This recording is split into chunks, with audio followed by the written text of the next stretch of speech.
Hello and welcome once again to the Forward Compatible Podcast. This is episode 49 for January 13th, 2013. My name's Tony and I'm joined, as always, by my fellow podcasters Mark and Jason's back. I'm back, bitches. Not dead.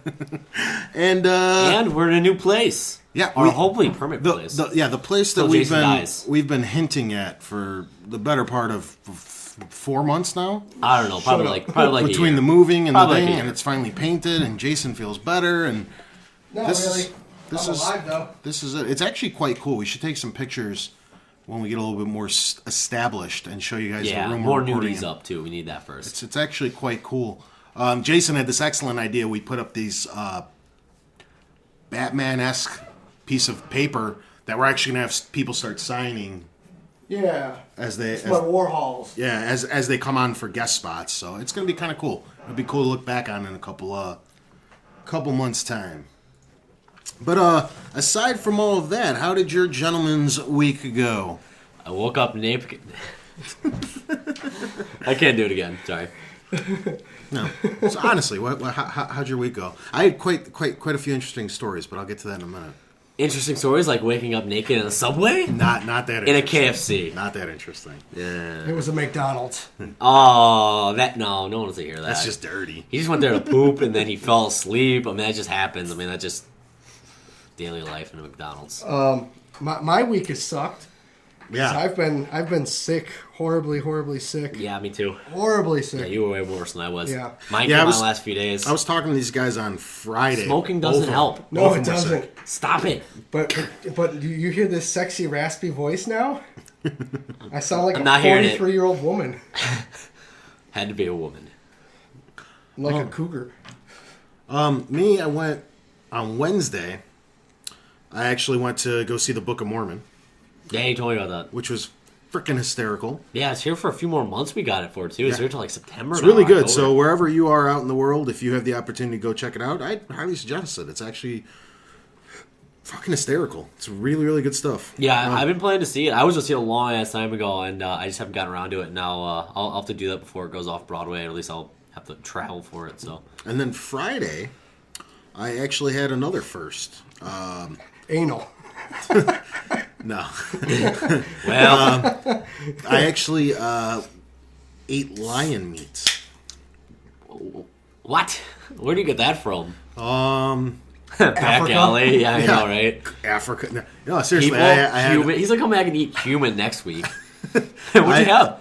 Human. I had the opportunity to try a little, and I was like, sure, why not? Because that's not something that exactly presents itself every day. No, definitely not. Where was that? There's certain places that sell some stuff that they're not supposed to sell. Wow. And you bought it? Or no, was it a friend bought it? My buddy bought it, and we... You want to try some lion tonight? And like, we ate it. That's kind of how it happened. He's like, you want to try something? I'm like, all right. Anyway, it's not very good.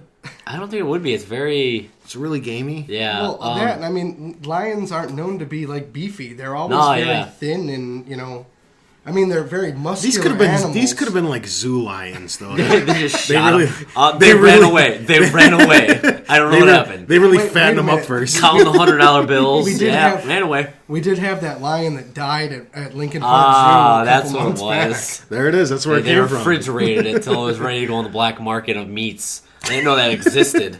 Oh, there's quite the. It wasn't a big. I told you I had quite a weird week. I did a couple firsts. You know what is actually one thing. Did anal. There's one thing I actually would suggest if you ever get a chance. If you ever have a bear steak, I highly suggest bear steak. Bear's what we're going to get next week. We're going to get bear. Get a good bear steak. They're absolutely delicious. And we decided the week after that we're going to try alligator. Alligator sucks. Yeah, but I never had it. I'm just telling you. I'm telling you, lion sucked. Never had it. Don't think I would want alligator. Don't intend on eating lion. Bear is fantastic, though. Yeah, you'll like it if you get a good piece. Yeah. Take Andy with you. No acknowledgement whatsoever. So let's kick off the show, I guess, with our weekly roundtable and catch everybody up on what we've been playing since the last time we all spoke. Okay. I'll start off like usual. I played some Far Cry 3 this week. I'm pretty much just enjoying the crap out of that. I got that on PC, so it's great because I can do that and watch football, which is what I was doing today. I got back on Gary's mod. And I was not raping somebody this time. Not raping somebody. There goes the recording. Yeah, no. Basically, it was funny, though, because I actually haven't been on Gary's Mod since they did the update to, I think it's 13 now. So they did a total overhaul on the interface. It's so nice right now if you have Gary's Mod. Go back in just to look at that. It's one of the best interfaces I've actually seen on any game currently. It was like Wednesday you were doing that, wasn't it? Yeah, something like that. Yeah, I'd asked if somebody wanted to come on, but I did, after I was like 4 games in, I'm like, oh yeah, maybe someone else will come in. So I actually met a new friend on there too. Just because I was doing Trouble in Terrorist Town, which is, if anyone watches Uber Hacks or Nova, he does a ton of those videos. Basically, either an innocent or a traitor. Traitor tries to kill the innocents, and basically you just kind of do that. And I was thinking on it for like 3 hours. It was great. And other than that, I did some NHL, XCOM. Finished Spec Ops because I know we wanted to get one of those games out of the way do this. Wait a second. Did he say NHL XCOM? Did you play NHL? Yes. You combine that. Is that Mutant League Hockey? Yes. Well, quickly, because I do want to acknowledge something. We are doing the Game of the Year talk later, and it's going to be spoilerific. But we will give you guys a heads up before we do that. So if you don't want to catch spoilers, you can still get the normal show before we do Game of the Year talk. Yeah. So right now, so just let us know how you liked it. We'll rewarn you when to cut off. But how'd you like it without spoilers so far? It was great. My problem with it, the cover mechanic definitely spoiled a lot of that game for me.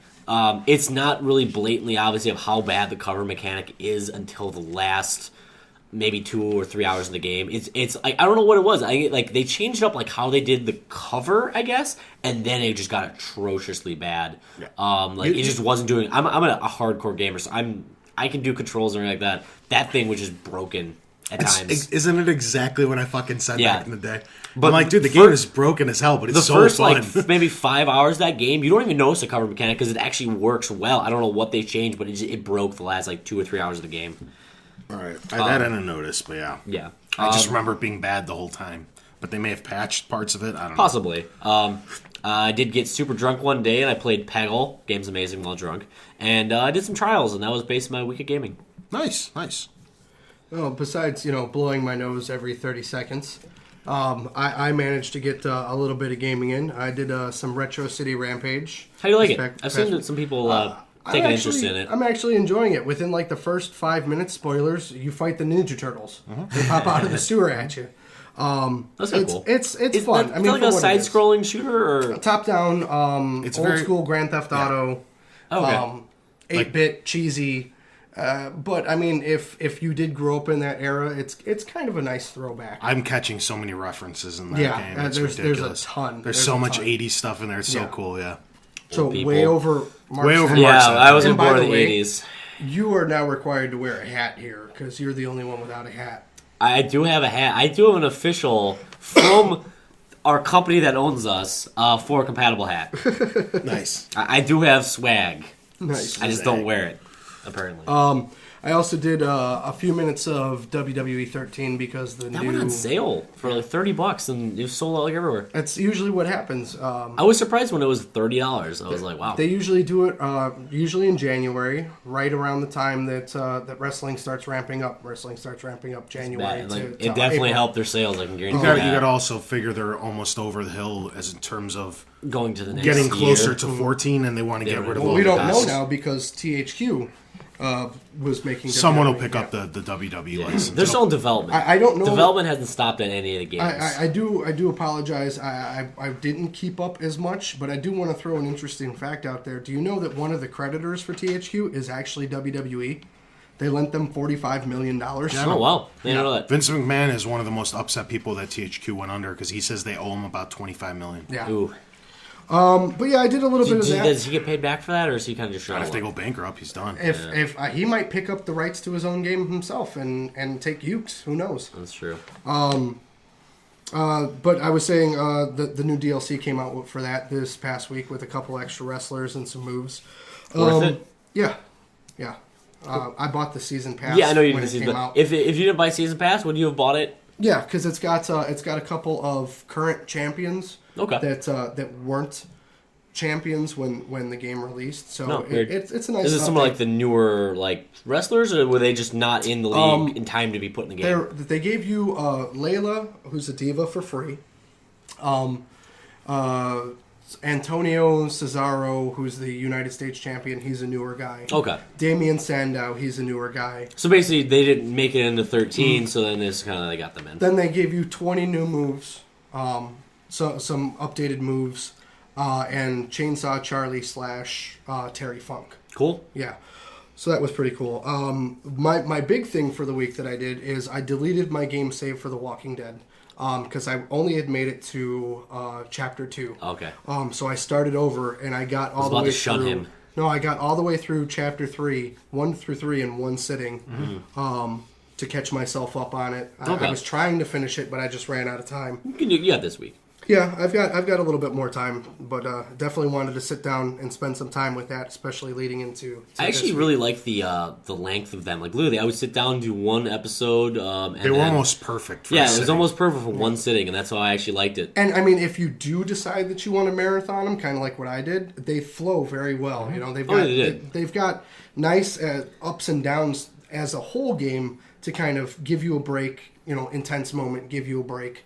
I still am looking forward to the Walking Dead Blacklist cast for that because there's so much I want to talk about with just that series in general. That brings up a lot that I'm going to save for the Game of the Year talk with Walking Dead, because that's in one of my games for the running, but I have a major gripe with what you just said. Okay. So I got 2 more. Today I actually did revisited Infinity Blade and did a little bit more with that. Nice.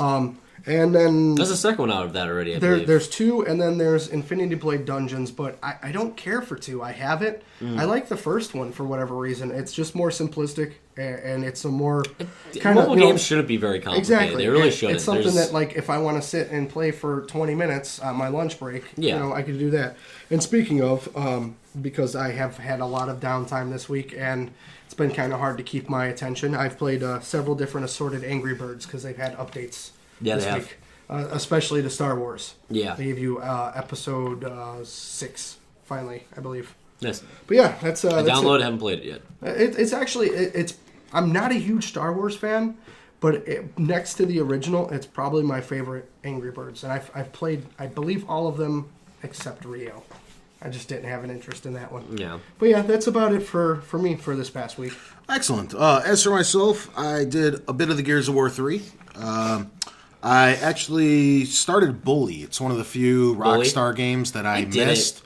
I'm a little bit into it. It's okay. To me, it didn't age well because I played it probably last summer because it was one of my games where downtime. Yeah, it looks like dog shit. That didn't bother me the most. I didn't jump right into it. It was kind of cool being the asshole in school, but I didn't jump into it very well. Yeah, but it's totally not that. It's the exact opposite of what I thought it was going to be. When I sat down to me, it's far too repetitive. It's Yeah. like, go to your first class, go to your second class. You got time for 2 side missions. Go to bed. Wake up. Go to class. Go to class. 2 side missions. Go to bed. Interesting, go to class. interesting concept. Yeah. But, Yeah. You know, that was with me too. Like I didn't care enough about the in between stuff and like little mini game. That's what it turned out to be a lot of the time because basically each class was just a mini game. Yeah. Yeah. So Whatever. So I'm sure that came out as pretty good. I played quite a bit of PlayStation All-Stars Battle Royale. Sony Smash Brothers. Sony Smash Brothers. Actually, as Jason had alluded to earlier, he's the one that actually showed me. I came to visit him, what was it, last week? Yeah. And he actually showed me Retro City Rampage, which I had not played up until that point. Went home, got it for myself, and been playing that, having a blast with that as well. The major game that I've been playing is the Uncharted Golden Abyss. I know I said I started that last week, and I'm actually trying to finish it by today to put in consideration for handhelds. I'm at the very, very end where I have enough. I thought you beat it already. No. I'm surprised actually. Yeah, no, I played it, got lost in the thing. I'm very surprised actually. Yeah, it wasn't as drawing to me as 1, 2, and 3 were. It's an excellent game, and then I actually got in on Super Paper Mario on the 3DS.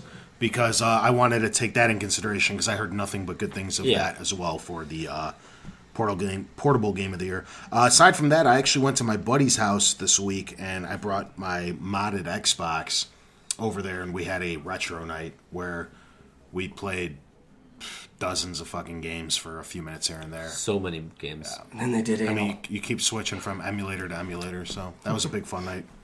But aside from that, that pretty much wraps up my week of what I played. Nice.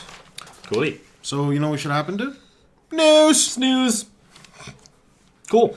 This week, Resident Evil Revelations is actually going to come to the 360, which is the 3DS only game, which apparently a lot of people are pretty psyched about because review-wise, it's the last nicely reviewed Resident Evil game. I mean, that was 8s and 9s, I believe, on the 3DS from what I had looked at because I thought about buying it at one point. And yeah, so a lot of people are psyched about that, get some achievements for that, and no confirmed release date on it, though. I'm confused on how well it's actually going to port over because, I mean, the game was designed for With one 3DS D-pad, yeah. you know No, what I mean? So that one came with the dual. Yeah, that was the analog. first That game. was that one of them? Yes. That was the first one Yes. that had the Circle Pad Pro. They'd have to, like, up-res it. Well, yeah. That's going to look like dog shit on the Well, I big don't know. screen. They might have just... They might have just I mean, on the 3DS, it's actually one of the more better looking games that they did. Okay. So, I mean, who knows? They could have just compressed it all down. Angry Andy, any opinion? Resident Evil Revelations coming to 360, yay or nay? It's like the full Mercenaries one. Indifferent. Give it a shot. Give it a shot. There you go. They did say at least there'll be HD textures that they're going back and doing. Yeah. Yeah, so... As long as they don't have that crappy techno music like you've been playing in Resident Evil 6. As you're killing zombies. I'm like, what the fuck is this? Where's, like, the suspense music? Well, you have to pipe that in yourself. Now, do they have a release date? Or No, is this was just kind of like... this just someday? Yeah, It's like happening? the achievement list even came out already. I know 360 achievements org were all over that. I heard PS3 also. Did we mention that? It's coming Yeah, to it's one. coming. It's It would com- be it's coming to comfortable. both, yeah. So there's actually a lot happened this week, so I'll kind of keep going here. Skylanders finally hit 500 million since its start in 2011 in sales profit. Yeah. That's not bad. Yeah, and 2 games over a course of a little over a year and maybe 2 months. The thing it was is- October, November release or something. It's one of the Yeah. most. 11? It's one of the most ingenious things the game Oh, it's a cash industry grab. has ever done. Yeah. They sell you the game, and then you go out and you buy the game 2 or 3 more times in little action figures. I did it. I bought them and then I It's- sold them for a profit. It's like a way. It's like a way to put on day one DLC without anybody complaining that you cut apart from the Oh game. yeah, because you have your kid complaining about it. Literally, I actually thought Giants was gonna do really poorly, and it really did during the holidays. But I actually noticed over the last 2 weeks, Eventually, they're selling. Yeah, it's just slow. over the last 2 weeks, I could say the majority of my customers now are coming out for Skylanders Giants because what they probably did is they bought the starter pack during Christmas, and now they're coming in for the actual figures. I sold a ridiculous amount of figurines over the last 2 We've been weeks. selling more at my store too. I think a lot of it has to do with the children coming in with the gift cards that they got for Christmas, True. and using those towards Skylanders. At least that's what's happening in my neck of the Yeah. woods. So Cool. Well, Blizzard announced this week it has actually raised $2.3 million for the Hurricane Sandy relief. How they did is they actually had a in-game pet that cost $10, and all of those $10 went straight to a relief program. So that's very nice for Blizzard. Do we know what the pet was? Yes, I didn't write it down. It's like Cinder something something. Angry Andy, do you know what the pet was? We'll come back to it. Yeah, I did see it. I didn't, for some reason, think it was necessary. No, I mean, Anyway. Next, sexy story. Double Fine is now actually interested in some of the THQ assets. Yes. That could be interesting depending on which one they're interested in. They didn't release Costume Quest. Is They want their Costume Quest back. That was one of them. Stacking was another one. Oh, okay. Yeah, those are the both- two that I had heard about. Okay, cool. Because like everyone else on the comments section of various sites were going off of it like every other game. So there you go. there's just been so much with this THQ stuff. Like, Yeah. I think what I want to do is just like have you start doing the major bullet points during the news. Yeah. And then maybe because it's supposed to get finalized. What did I say? January 22nd. Yeah, I think 2 weeks. Yeah. I think. And we'll spend that one final day after everything gets finalized, and Yeah, we'll talk because on about it. the 20th we'll have a podcast. So. And I'd love to just move on after that. I'm- I'm like, this THQ shit is just drowning. This is true, but as opposed to just shutting the company down and burning everything to the ground, they are doing it in kind of a unique way where at least like some of these studios and some of these They're properties cutting off are going to hands live and on. fingers. Well, no. See, that's what got fucked up this week. Initially, goddamn, we're getting sucked right back into this shit. Okay, initially, What happens when I'm gone for like a month? the one company who bought them right off the bat, they got accused of foul play because they had early access to it and just bought the company as a whole. Everybody else is like, what the hell? We didn't get the opportunity to get in there. So now everybody freaked out. The courts overruled the buyout. So now it got scheduled to all go up to auction. Everything can get auctioned off individually, or THQ can still get bought as an entire company. The thing is, THQ as a whole, the sale of the entire company takes precedence over individual sales. So as long as they outbid with the entire company, all of THQ's assets, they'll get first priority over the company getting stripped. It's a little fire kitty with armor. Yeah. Aw. That's what the pet that Blizzard was. that's If you $10 pet. Aw. Yeah.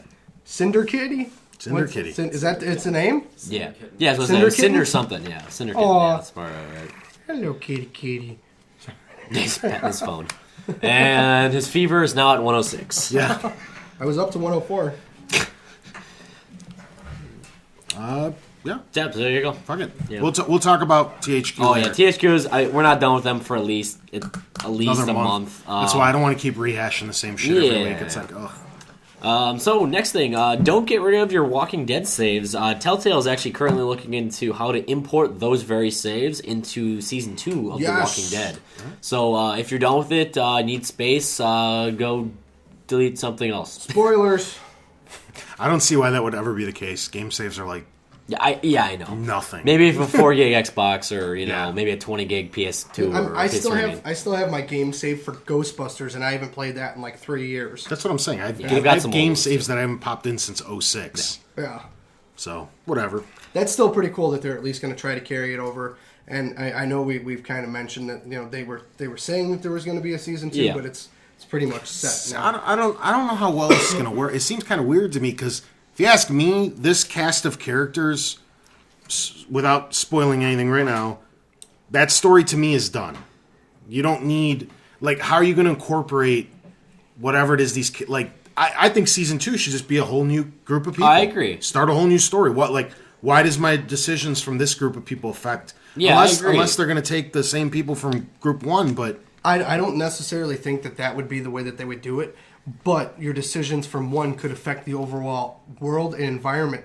Maybe you end up visiting some of the locations. Running parallel and then, yeah. exactly, Parallel running story, you know, which is definitely a possibility. which is kind of actually in. I mean, that's how the world's working right now, Exactly, too. yeah, there's- With between the television show and the game. It's a Yeah. parallel, world. well, it's the same way that you run into. I mean, Glenn. it's no spoiler. Glenn and Herschel. Yeah. From in there's no reason that you can't run into them and reference that. Yeah. So Yeah. I think it's bigger than that. I think that one of the main characters from the first game will carry over to the second because of the ending, but Yes, I know. we won't go that far.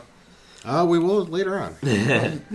Are we gonna spoil? Oh, the game of the year topic is everything's up for grabs. You can do whatever the hell you want. That's why we'll give everybody another one. I don't know. I didn't prep Yeah, for game of the yeah, year. I'm yeah. just gonna wing it.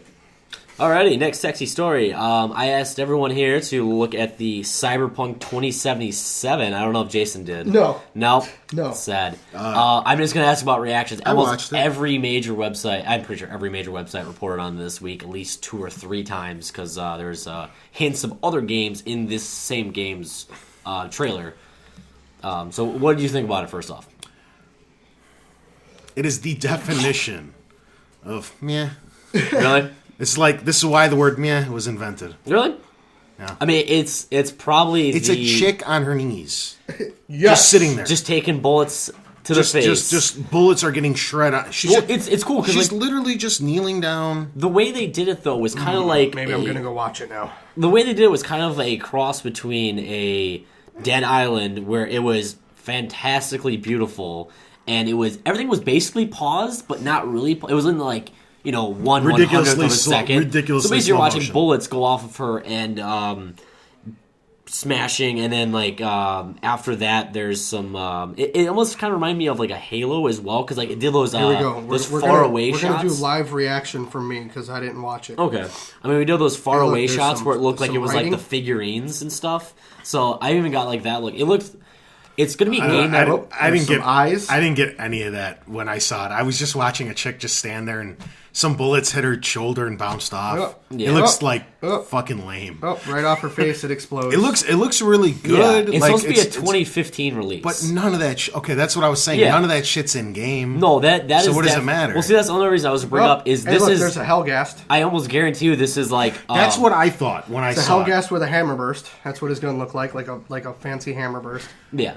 What I was going to say about Anime this chick in was the background? they definitely went out to a third party like CG company and made this trailer with it.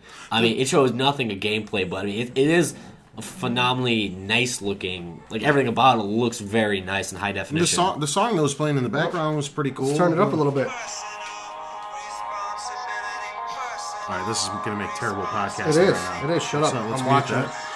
I wanted to Okay. hear the song. I like songs and trailers. That one didn't do it for me. The 3 seconds that I heard of it. So I mean, who knows anything about this game? Oh, yeah, we won't hear anything about it for a realistically. It I remember when I saw that Dead Island trailer. Yeah. that trailer alone sold me on the game, and the game was not as good as that trailer. no, was. definitely not. And now this trailer is just kind of already making me go mad. Like the game has to be really good. Yeah, no, I 'Cause mean, the like, trailer's supposed yeah, to I mean, sell you, and it didn't sell me at all. No. Trailers don't sell me no matter what. It's all about what the gameplay looks like. That's why I'm on edge about they Bioshock sell- they right sell now. me. But that's all- Bioshock that's all in gameplay, game. I don't know, because then they reshowed it at Spike, and I was not impressed by the Spike footage, but the previous footage that they showed, the actual gameplay, I was impressed with that. I was not impressed with the Spike one, and it worried me a little bit. No. Yeah, no, not doing. What's with the fucking spider face? It's dumb, right? Nothing It's fucking happens. Cyberpunk. Oh, title of cyberpunk! You know what cyberpunk says to me? It's the same thing like steampunk. I hate it. Stupid. All right, so But It's there like, you go. it's like the generic Resident Evil Mila Jovovich trailer. It's all this writing that I can't read. No, no. I don't know. Me, final thoughts. Impressed by the trailer, but, not sold on it at all. I'll have to see more about it. It's 2015. I'm not going to see anything about it until 2014 next yeah, year it's, anyway. it's so. a long ways out. But Nope. the internet's blowing up over this, and I don't Yeah. get The it. last trailer like that actually sold me on a game was a game that I never thought I would buy, and that was Transformers. This thing looks like crap. Also, I forgot since I said it, there's a lot of rumors going around that there's a Witcher 3 spoiler about it, and apparently on February 5th, they're actually going to come out with more details about that game, and there's even like tweets and like forum posts saying that like, hey, everyone caught the actual hidden whateverness. So February 5th, we'll find out more. I'll definitely report on that in like 4 episodes. So, Nice. Meh, yeah, all right. meh. Do it 214. We good? Yeah, we're good. 214. Next, Let's- oh no, that's still I got What? more. I have more news. Yeah. Like it's a 214 in the video. It says 214 in the video. When at the end of the thing, when it's doing all that text you saying I can't read, if Yeah. you pause the video at 2 minutes and 14 seconds, it switches to like the leak. Yeah. Does it? There's Okay. there's a secret like one frame image in there basically. Is it porn? Kind of like in Fight Club? Yeah, Kill Dragons. Like, Yeah, Kill Dragons. The top 10 selling games of 2012 came out. Of course, number 1, Black Ops 2. Nice. Number 2, surprised me, Madden NFL 13. Madden actually is the second best selling game of all year. Oh, it's triple platform. Yeah. Halo 4 was number 3. Quadruple if you count the Vita. Yeah. Halo People actually play Madden took on third handhelds, with too. only one console. Assassin's Creed 3 coming at number 4. Just Dance 4 coming at number 5. NBA 2K13 at the 6th spot. Borderlands 2 took 7th. Call of Duty Modern Warfare 3 took 8th place, interestingly enough. We got Lego Batman 2, and at number 10, FIFA Soccer. See, I have a problem with that. Fucking lame. I have That a Call of problem with Duty that. from last year is still outselling shit this Here- year. Yeah. This can't be 100% accurate. Where the hell's Minecraft? This is retail. Minecraft. I'm sorry. I understand the difference between box retail and DLC. And Yeah, everything, but if I'm paying money, it's retail. Because to me. Minecraft was impossible to buy up until a couple weeks ago in Yeah, in basically. Illinois. Yeah. What? You have cannot to- buy the PC edition. But like, there's no way to track it because it's all digitally. Only they know. Yeah, I guess. yeah, this is whatever. from NPD, so this is only for U.S. Of course. If you Bullshit. If you pick a bullshit 99-cent iPhone game, it outsold all these put together. You know what I mean? I get Yeah. that, but I mean, it was still it was $30 on Xbox? No, 20? 20. 20? 20 Yeah, that's PC edition. It's more 20, on PC. Yeah, it's because of the currency conversion. Yeah. Yeah. It has to be Anyways, converted to $27 in European. So fuck that list. yeah. Our lists are better. Xbox 360 hit its 24th straight month of top-selling console here in the U.S. Hooray! Alongside that, you can expect more ads on Xbox. Just an interesting kind of note that came out of this was apparently 30% of all the ads that Xbox has put on there actually feature some kind of voting feature, with 71% of all Xbox users actually voting in those polls. I've actually done a couple of them. Yeah, me just like too. when I'm bored. So have I. Yep. So Okay. they see that they work. Yep, they see that they work, so you can expect more probably voting featured ones at least, because that seems to attract people. That's fine. Yeah, it's fine by me. I mean, like the voting thing, I feel cool. Some of them are interesting. Yeah. The new Fallout game got teased this week with a tweet from 3Dog, the awesome radio man from Fallout 3, released on his Twitter with permission from Bethesda and everyone else, saying that you can expect more of me in whatever, Fallout Boston, or whatever they're going to call it. Yeah, this got leaked. Like 3 days ago, 4 days ago? No. Me and Well, you- no, the me Boston and you did thing. Yeah, me that and you did thing a thing was- on when they were at MIT. Yeah, that was weeks ago. This is like the first It was like confirmed, months ago, dude. Yeah, I'm doing. This is got voice actor Yeah, of 3 Dogs yeah. saying I'm doing voice work for the next Fallout game as 3 Dogs. Yeah, that just happened a few days ago. But we knew it was going to be in Boston Oh yeah. months At least ago. at some point it will be. Yeah. Also, next story, we covered this like last week. Southern Connecticut actually canceled its plan to destroy the games, saying that they succeeded in their program and there was no need to continue with it. Yeah, right. They heard me and Mark bitching on 4 Compatible Podcasts. They're like, whoa. We better not do this shit. I'm not even going to comment on stupid shit like that. We brought it up for I know, So I'm we just moved saying. on real quick. I mean, It I was dumb. just shocked that they're just like, oh, we're not going to do it anymore. Like, so what are they going to do? They're going to keep all. They're going to sell it to GameStop, the fuckers. I just have flashbacks to when in the early '90s when you had the rappers like Snoop Dogg and they're breaking, they're bulldozing all their fucking CDs, and then it cuts to him. He goes, "You had to pay for that shit." That was his exact reaction. He goes, "I don't give a fuck what you do with it. Yeah, paid you for bought it. Yeah, thank you for the money." Same concept. Christmas gifts. So I got 3 last sexy news stories of the week.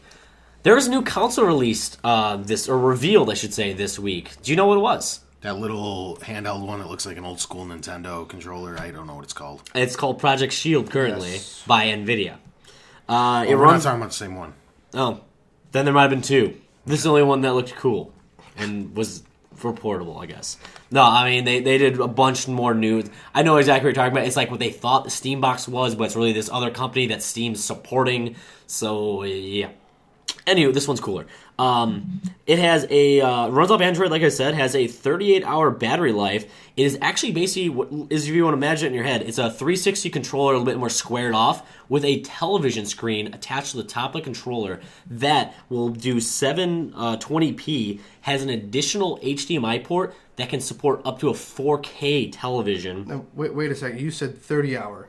38. What I read was 3-hour battery life on the tablet. This is on a tablet. I thought the Shield is that tablet.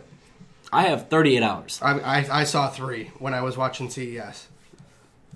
I don't know. This is what got reported on IGN. So, it has a expandable micro SD slots. Has cloud service, so you can stream your games from your PC to this console. Assassin's Creed 3, Need for Speed Most Wanted, and even Hawken right now have support for it, where it'll actually work flawlessly.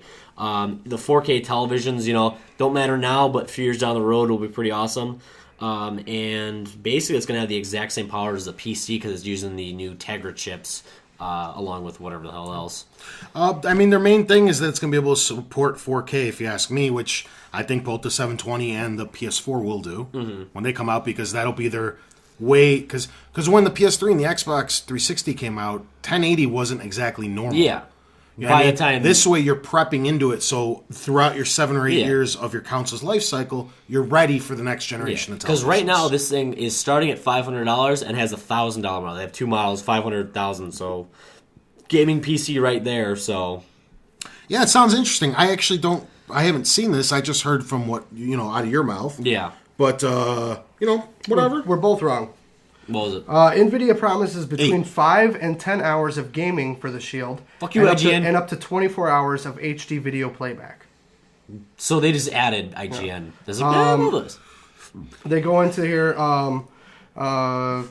We have So we to got wonder 5 to about 10 the weight hours? of the device, considering how quickly a 3D game can munch through a regular smartphone battery. To achieve 5 to 10 hours of gaming, NVIDIA must have fitted the Shield with some extra large batteries. Lithium Yeah, battery of just- some yeah. sort. Lithium ions, yeah. Yeah, there you go. Probably in the 5,000 class. Yeah. Yeah.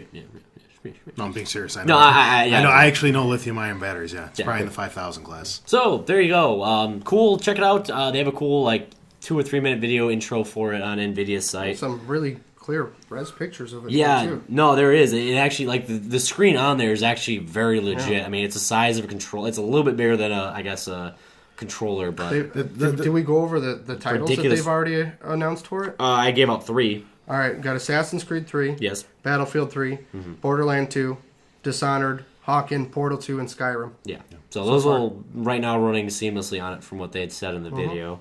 There you go. So check it out. I mean, you have that like you were saying with the that Steam box, not Steam box. I forget what that's called. Same thing. There's gonna be a ton We're just of. going to call it Steam Box. XI3, I think. We're just Yeah. going to call it Steam That's Box. one of there's like that, and there's like an XI5 model, yeah, whatever. Anywho, yeah. So there's gonna be a bunch of really tiny devices that are gonna be able to run games pretty good. Well, now there's actually 2 or 3 competitors that are coming out Yeah, for, I know, the yeah. Ouya as well. Yeah. That's what I was talking about. It's literally looks like a shrunken original NES controller. Oh, okay. And I don't know that one then. The USB port clips into the back of the controller, so you pop it out, you stick it into your television, and you kind of de facto turn it into that's the whole console. And the other thing with this that I think is a little interesting, the one that you're talking about, is what does this mean for the Wii U? Because what? Nothing. Should I not, you waved me off like I shouldn't Yeah. talk about this yet. Yeah, maybe. Maybe you should. I'll maybe you just should- quit. I'll briefly Yeah. touch on it. What I meant is the Wii U gamepad. This was one of my gripes when I first played with it. It looks kind of like dog shit compared to because it's cool because you play Super Mario, and I'm being honest, on a 1080p television, Mario looked great, and then you can look down and the screen doesn't. It's weird looking up and down from beauty on your television down to the screen on your handheld. It's I think different. it's because they wanted that price point to be as low as they could. Well, obviously that's why they did this it. thing's starting at $500. This- You should get at least. I mean, it's a controller. This and thing it's sounds that. like it's going to do exactly what the Wii U does, but in way higher resolution. way higher. I mean, 4K. I mean, that's just 4 times. Well, No, they- the handheld 720. yeah. Well, yeah, that's 720, and then you can. Well, go I'm all the way talking up handheld to handheld. Yeah. So they'll be doing 720p. That's all I wanted. That's all I wanted to say. So, Okay. I got next sexy story. Pokemon X and Y were announced this week for an October 3DS only release. gotta catch them all. Yeah, this was actually the first Pokemon game to ditch the overhead view, and they're going for a completely new type of camera system where it's kind of be like behind you, so it's gonna be completely 3D world instead of the 2D as it was before. So that'll be interesting. I'm interested to see what they do with it. Check out all the fucks. Yeah, I figured. But anyway, Pokemon sells still pretty well. Cool side story about that. Did you hear about the fake Pokemon that everybody was retweeting on Twitter and shit? The 3 that they thought were gonna be the starters. No. The Wasn't that a fucking- virus? No, the Fire Pikachu. It was actually fan art. Okay. And you know, someone like- just kinda, and like- it was from 2chan over in Japan, and people actually was like, "Oh my god, look at this evolved Pikachu! It's thermonuclear and some shit like that." Yeah. It looked cool, but like it had like over 100,000 retweets, and it was fake. Nice. Whoops. Yeah. So, last story of the week, just because it was a problem this week. Joe Biden kind of got into the industry this week, appealing industry leaders to have them control gun violence. Biden also plans to actually go to the entertainment industry and also try to do the exact same thing. We want to limit the amount of violence on TV and movies and such.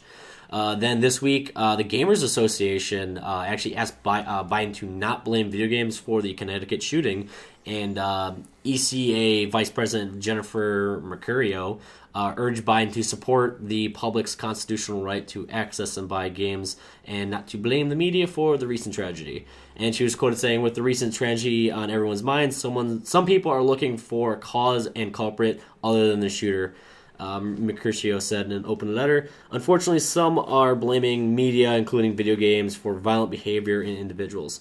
We know this isn't the case. Banning or regulating media content even more won't solve the issue. I think this is pretty lame altogether because, I mean, I've spoken my piece on this last week or the week beforehand, but the problem is Biden, no matter what he personally feels, has to take this neutral route to keep everybody happy. He can't be like...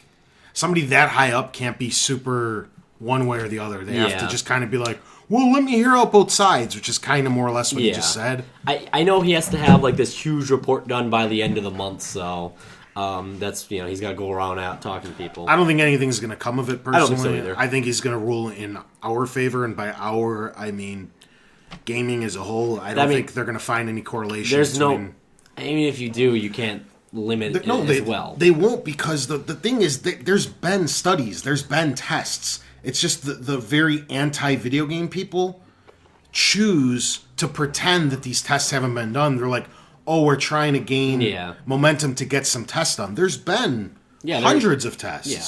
They just pretend that those have never... Because they're going to wait for the one test that proves them right. And then they'll be like, look. Happens for everything. Even though hundreds have proved them wrong. I mean, you can find the one survey that says sugar is good for you in batches of 100 grams or more. Stupid shit. It happens all the time. Mm-hmm. And then that's the one they'll focus on. And that's the one they're going to focus on. And then they'll pluralize the same studies have shown. Yeah. So... besides that... that was a lot of news stories this week. It was a busy week. So I'm going to David Letterman this shit, and then we can move on. Sounds good. Jason picked probably the absolute worst time to take a walk-away break. He died. His fucking iPad. He died. Because I could kick us off on some Gmail. I don't know where his thing is. Damn it. Maybe if you got back here. Well, you walked away during... That's what this means. Keep going for a minute. Nuh-uh. That's not what it meant. Guy on none. Yeah, it does. And he's back, so now he's going to take care of his part. We're just going to keep talking about our Subway, naked adventures of Subway. All right. Our buddies over at Zelda Dungeon left us some comments from last week. Mm-hmm. I have no idea what it's in regards to because I don't listen to this crap when I'm not around. Well, me and Mark, we were talking quite a bit about the upcoming consoles last week. Okay. We kind of got into it, and I know that they were listening over to us, and they put in their 2 cents. I don't know which do they. And it's 6 comments in a row. Something like that. I don't want to read this whole thing. People could look it up on the comment list from last week. But basically, he Moss, I'm assuming, he put up because it's just under Zelda Dungeon, but I think that's him. Probably. He put up a couple things that I don't agree. Oh, that his main premise was that he doesn't agree with the smoother transition period. Like, because I kind of assume that once the 360 stops, very soon after, they're going to kind of jump in. And he thinks it's going to be more of a segue, which is a very real possibility. So, never know. Yeah. We just went on their past experience of it's 6 months and... Well, we'll see. Nobody knows for sure. Yeah, that's what I mean. Like, it just happened once. Yeah. That's not a history. We're all just guessing here, so yeah. Did you guys happen to catch, it was, I believe, December 29th. I know you guys previously haven't been able to see the messages sent directly to our Facebook. Why, were we missing questions? Yeah. For Mr. Grey Moon. We missed it. Okay, I've got it here. I apologize for that. Without Jason running the emails, we're all in shambles. It's okay, that's not a problem, I'm sure. No, I'm apologizing to him. I don't want him to think He asked, should there be an update / remastering / HD remix of the Legacy of Kain games? Kind of like maybe release all 5 of them in a set? I think there'd be a lot of people who would actually want that.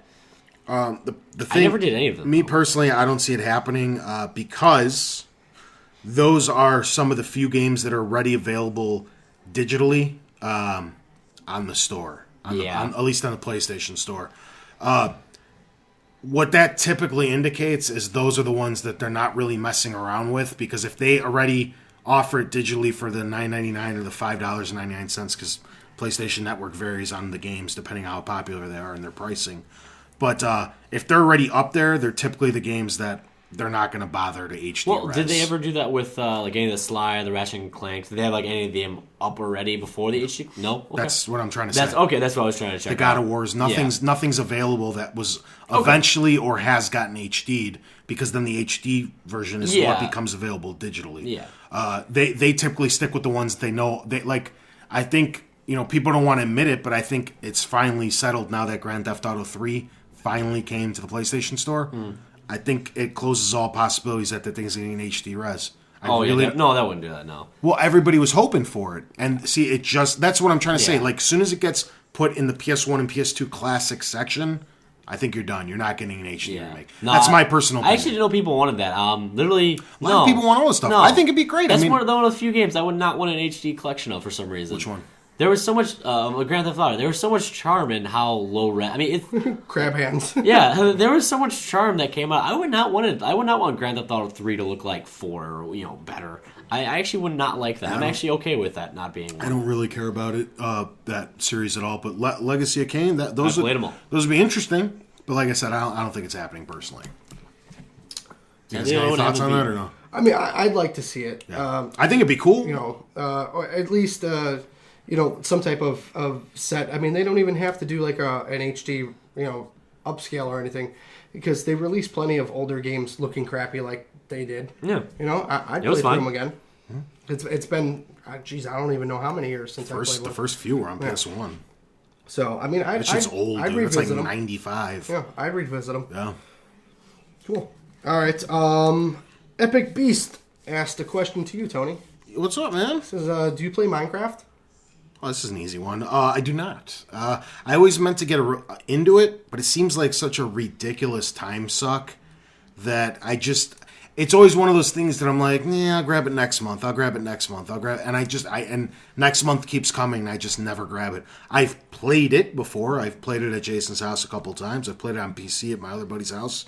It's okay. I see the draw in it. It's just not that thing that I need to run out and do right now. Fair enough. It's pretty much the same reason I haven't gotten around to Skyrim in its entirety yet either. It's just too big of a game. I bought Skyrim, me too. but it's just sitting there not finished because it's like that thing. I'll always get to it later, and I never do. Yeah, I go back every few months for it. I look at the new mods and I'll go try them, and that'll be about it. I'll finish it in like 10 years. We got a question in today from Brendan Joyce. What's up, Brendan? What's up, Brendan? Brendy Cakes. He asked, what was and or is your favorite game to play in the arcade? Me and Moss actually were playing it last time we went to Galloping Ghost. I think just because it was at one of my favorite restaurants when I was younger, but it was Iron Man Off-Road Challenge, I think that's what it was. And it's this, it's just this, I don't even know, like old arcade game from somewhere in the early 90s. And you just race cars. Okay. Run laps. As for myself, it would either be X-Men, the old cabinet game, with 6 sticks and 6 players up next to each other, or the Simpsons arcade game. Those are my 2 favorite cabinet games of all time. For me, Simpsons, X-Men, Ninja Turtles, and Street Fighter. Yeah, Ninja Turtles I barely did on the cabinets. I got that very early, the port on NES, and I always played it at home. So when it was available in arcade, my quarters were better spent elsewhere. Rush. The old racing games. San Francisco Rush? But when you actually had the pin pad where you could like save your progress and load up your car and everything again, I spent countless hours playing that. Yeah, Crazy Taxi was a lot of fun too. Yeah. On the stand, Did on a the little actual bit of stand that. mode. Yeah. Was it that or I did Gauntlet or... God, I hated Gauntlet. I love Gauntlet. I like Gauntlet. Gauntlet or NBA Jam or Blitz. Yeah. I did those. Those are probably my top maybe 5, right? Really, I mean, 4 or that's a 5, whole probably. topic of the week in its own. Like your top 5 arcade games of all time. I don't even think I can justify it with just a short I answer. gotta start writing some of these ideas down because then I forget about it and I scramble at the end of the week. You have a pen in front of you. I You do, but and it's you have not a gonna. notepad. It's not gonna transfer well here. arcade. How's that going to transfer well? I don't know. How does he write? Ink transfers to paper pretty well. Yeah. As long as you push down with a firm enough press. Top 5 arcade games. That's it. I think Andy's sleeping. Nice. Looking at All right. porn. Does that conclude email? That does. All right. We're gonna skip the tournament tournament. today because we're pressed for time with the game of the year and something else. new But thing. What I will do is I'll at least name them.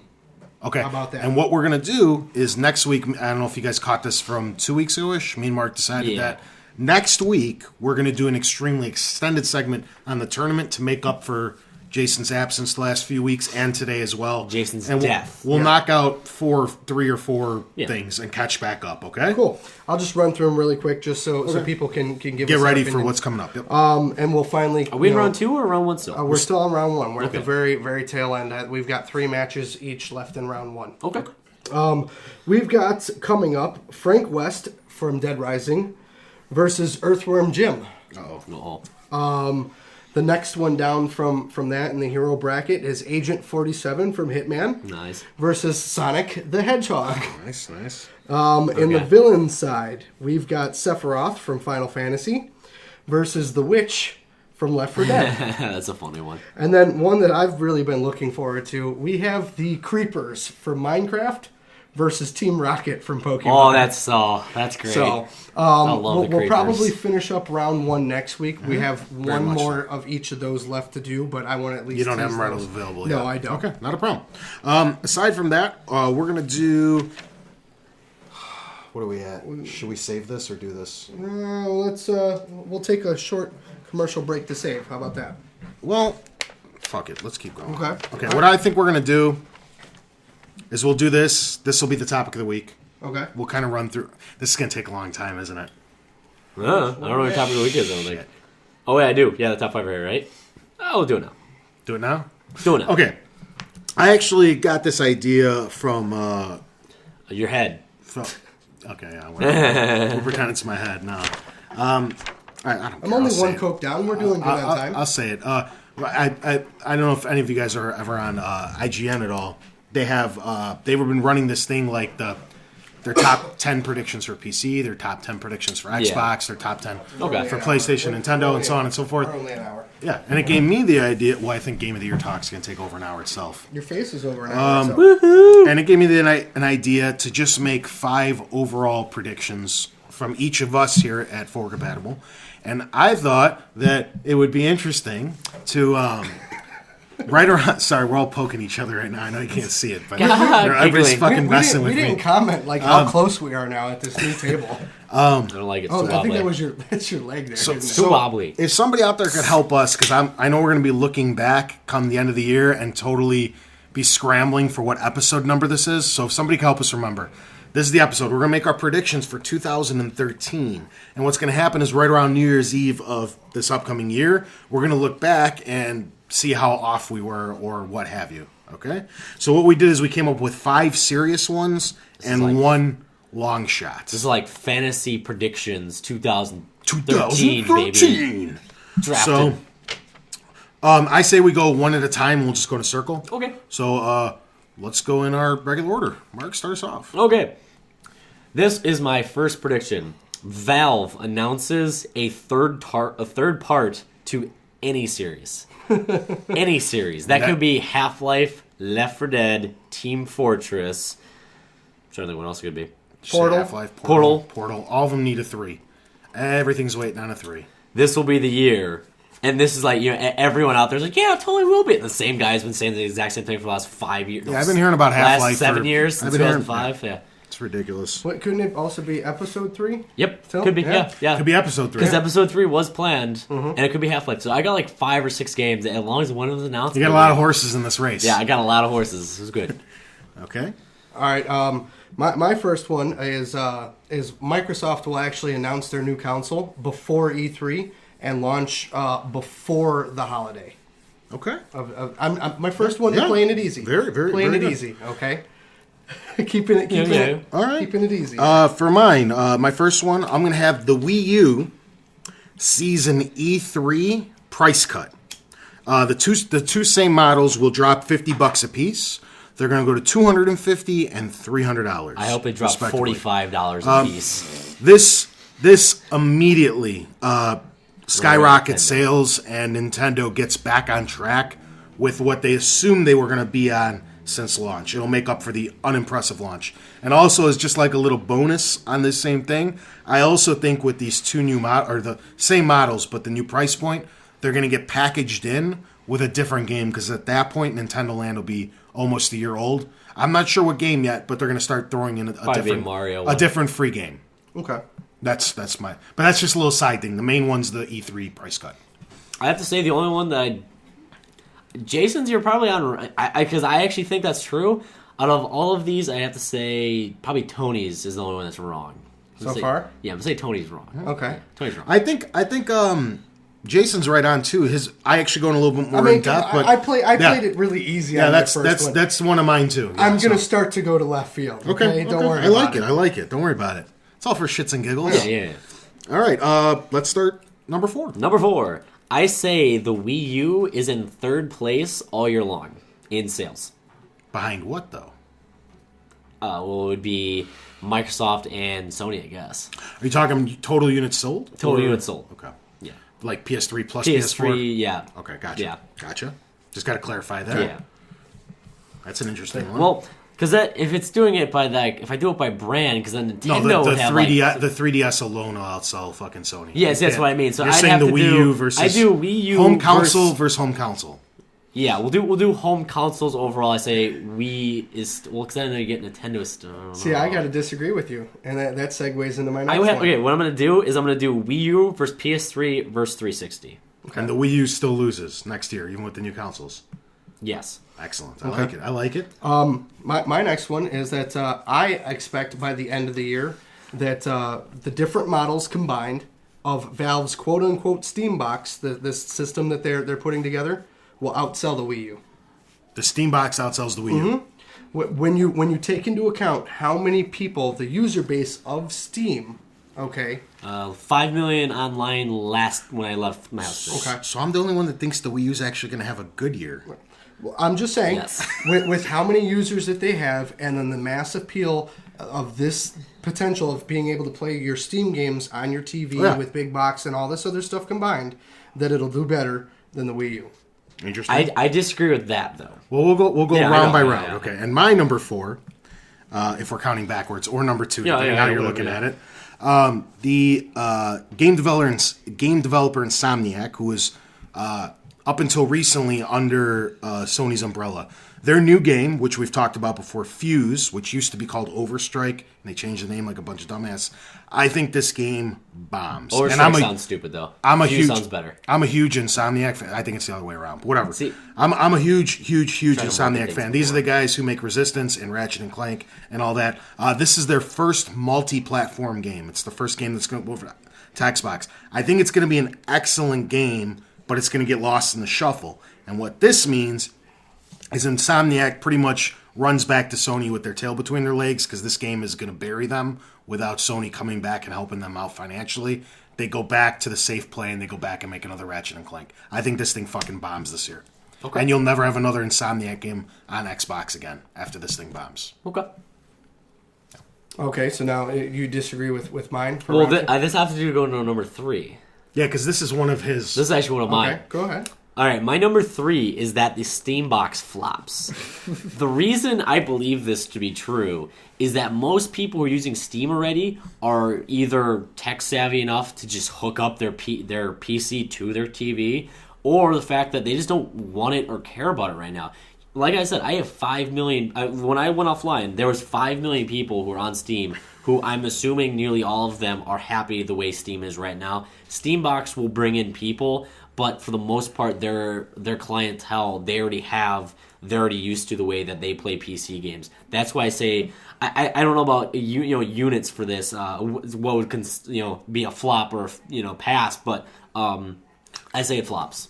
When we're talking about this, I think the whole thing, whether who of you's right, is going to have to do with pricing. Because if this is $300 to $500, I could see it doing well. Mm-hmm. But if it's going to have the technology in it that they're hinting that it does, it sounds like it's a step below a top-of-the-line PC, which is going to run for $1,000. Yeah. For $1,100 or $1,200, you can build a crazy PC. Who the fuck is going to cheap out on that last $100? That's what I mean. Instead you of could just still getting a use it as a full-on- PC. Yeah. still. I probably would, to be honest.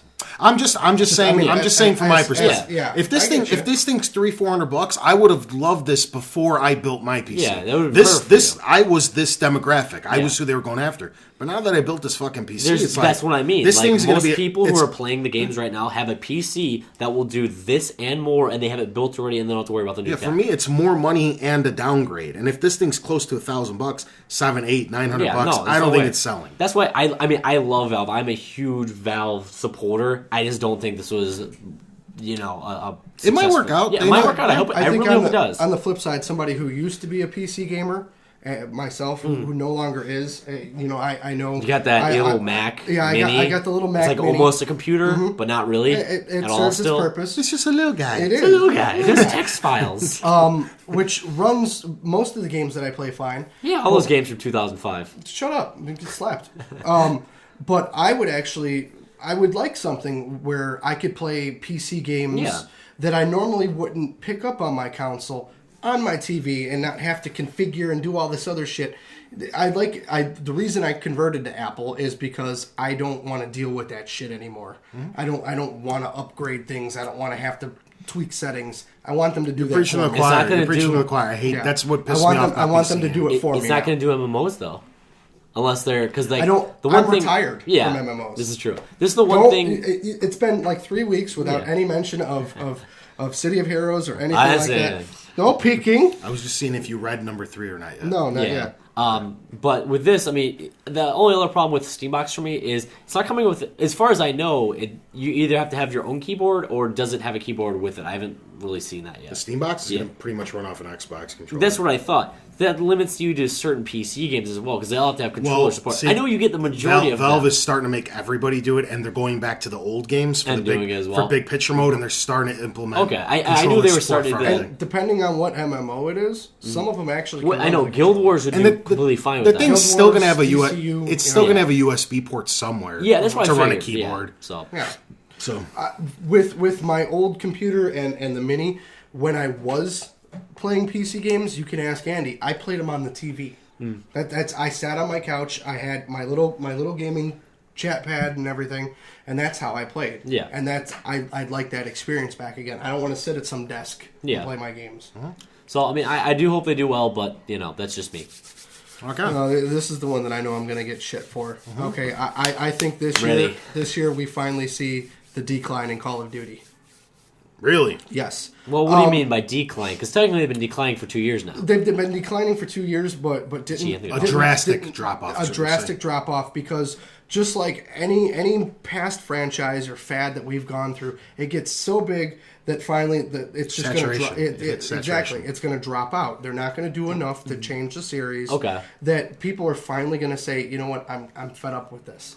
The Guitar Heroes, the rock bands, before that, all the dancing games and all the flood of the racing. We've been through this before. I'm going to have to say that that's wrong because currently they are going up from Modern Warfare 3 sales-wise.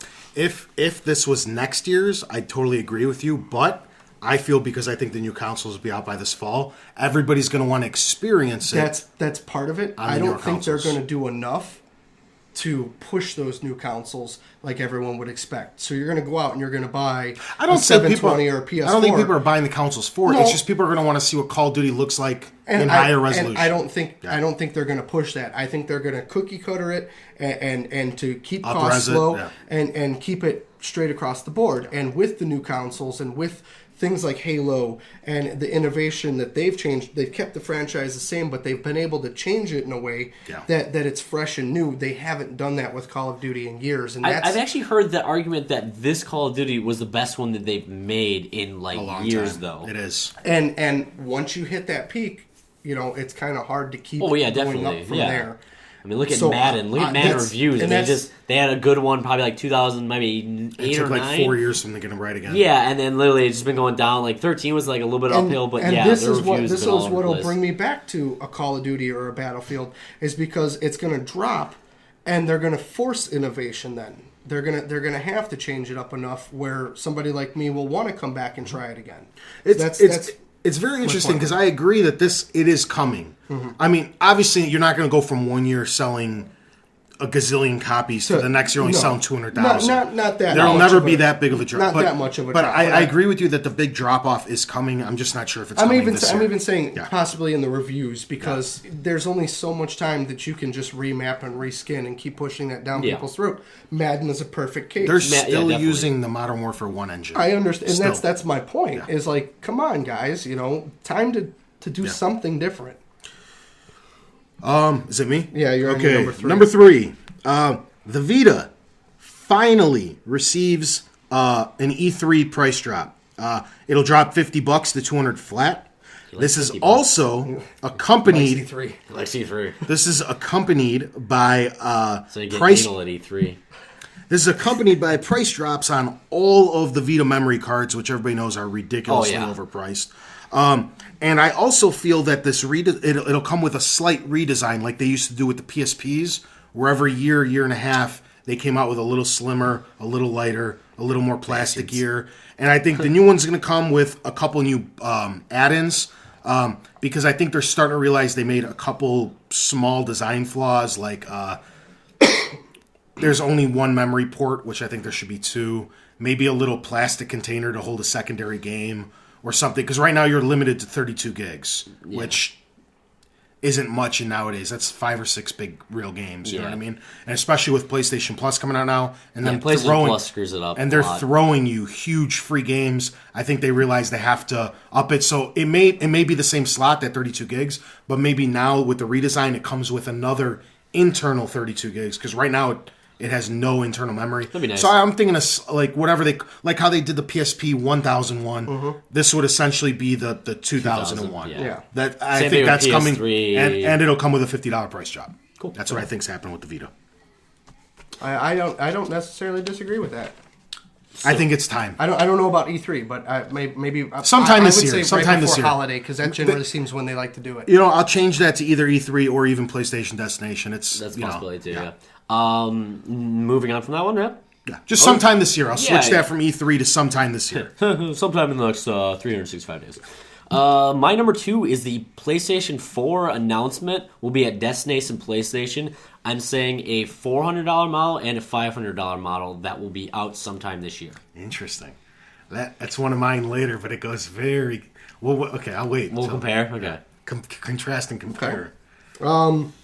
My next one, I think after the big success that Telltale had with Walking Dead, they will announce a new IP and they will take it in a completely different direction than what they're used to. They've already hinted at the new IP. Have they? Yes, they have. I actually on GameStop TV, sadly. But GameStop TV, actually, they were interviewing them at the Spike Video Game Awards, and they were egging them on to see what they're doing next. So they're saying, are you doing Walking Dead right away? And they're like, we're kind of going to do our own thing for right now, but we'll get back to it. It's still right there. That's just because they're preparing, probably writing it, actually. Yeah. So they definitely have something else already that they're working. I know that. Yeah, but I see them kind of, because they've blown up this year, kind of maybe stepping outside of their comfort zone and trying something a little different. I remember he asked about if there's going to be another Jurassic Park.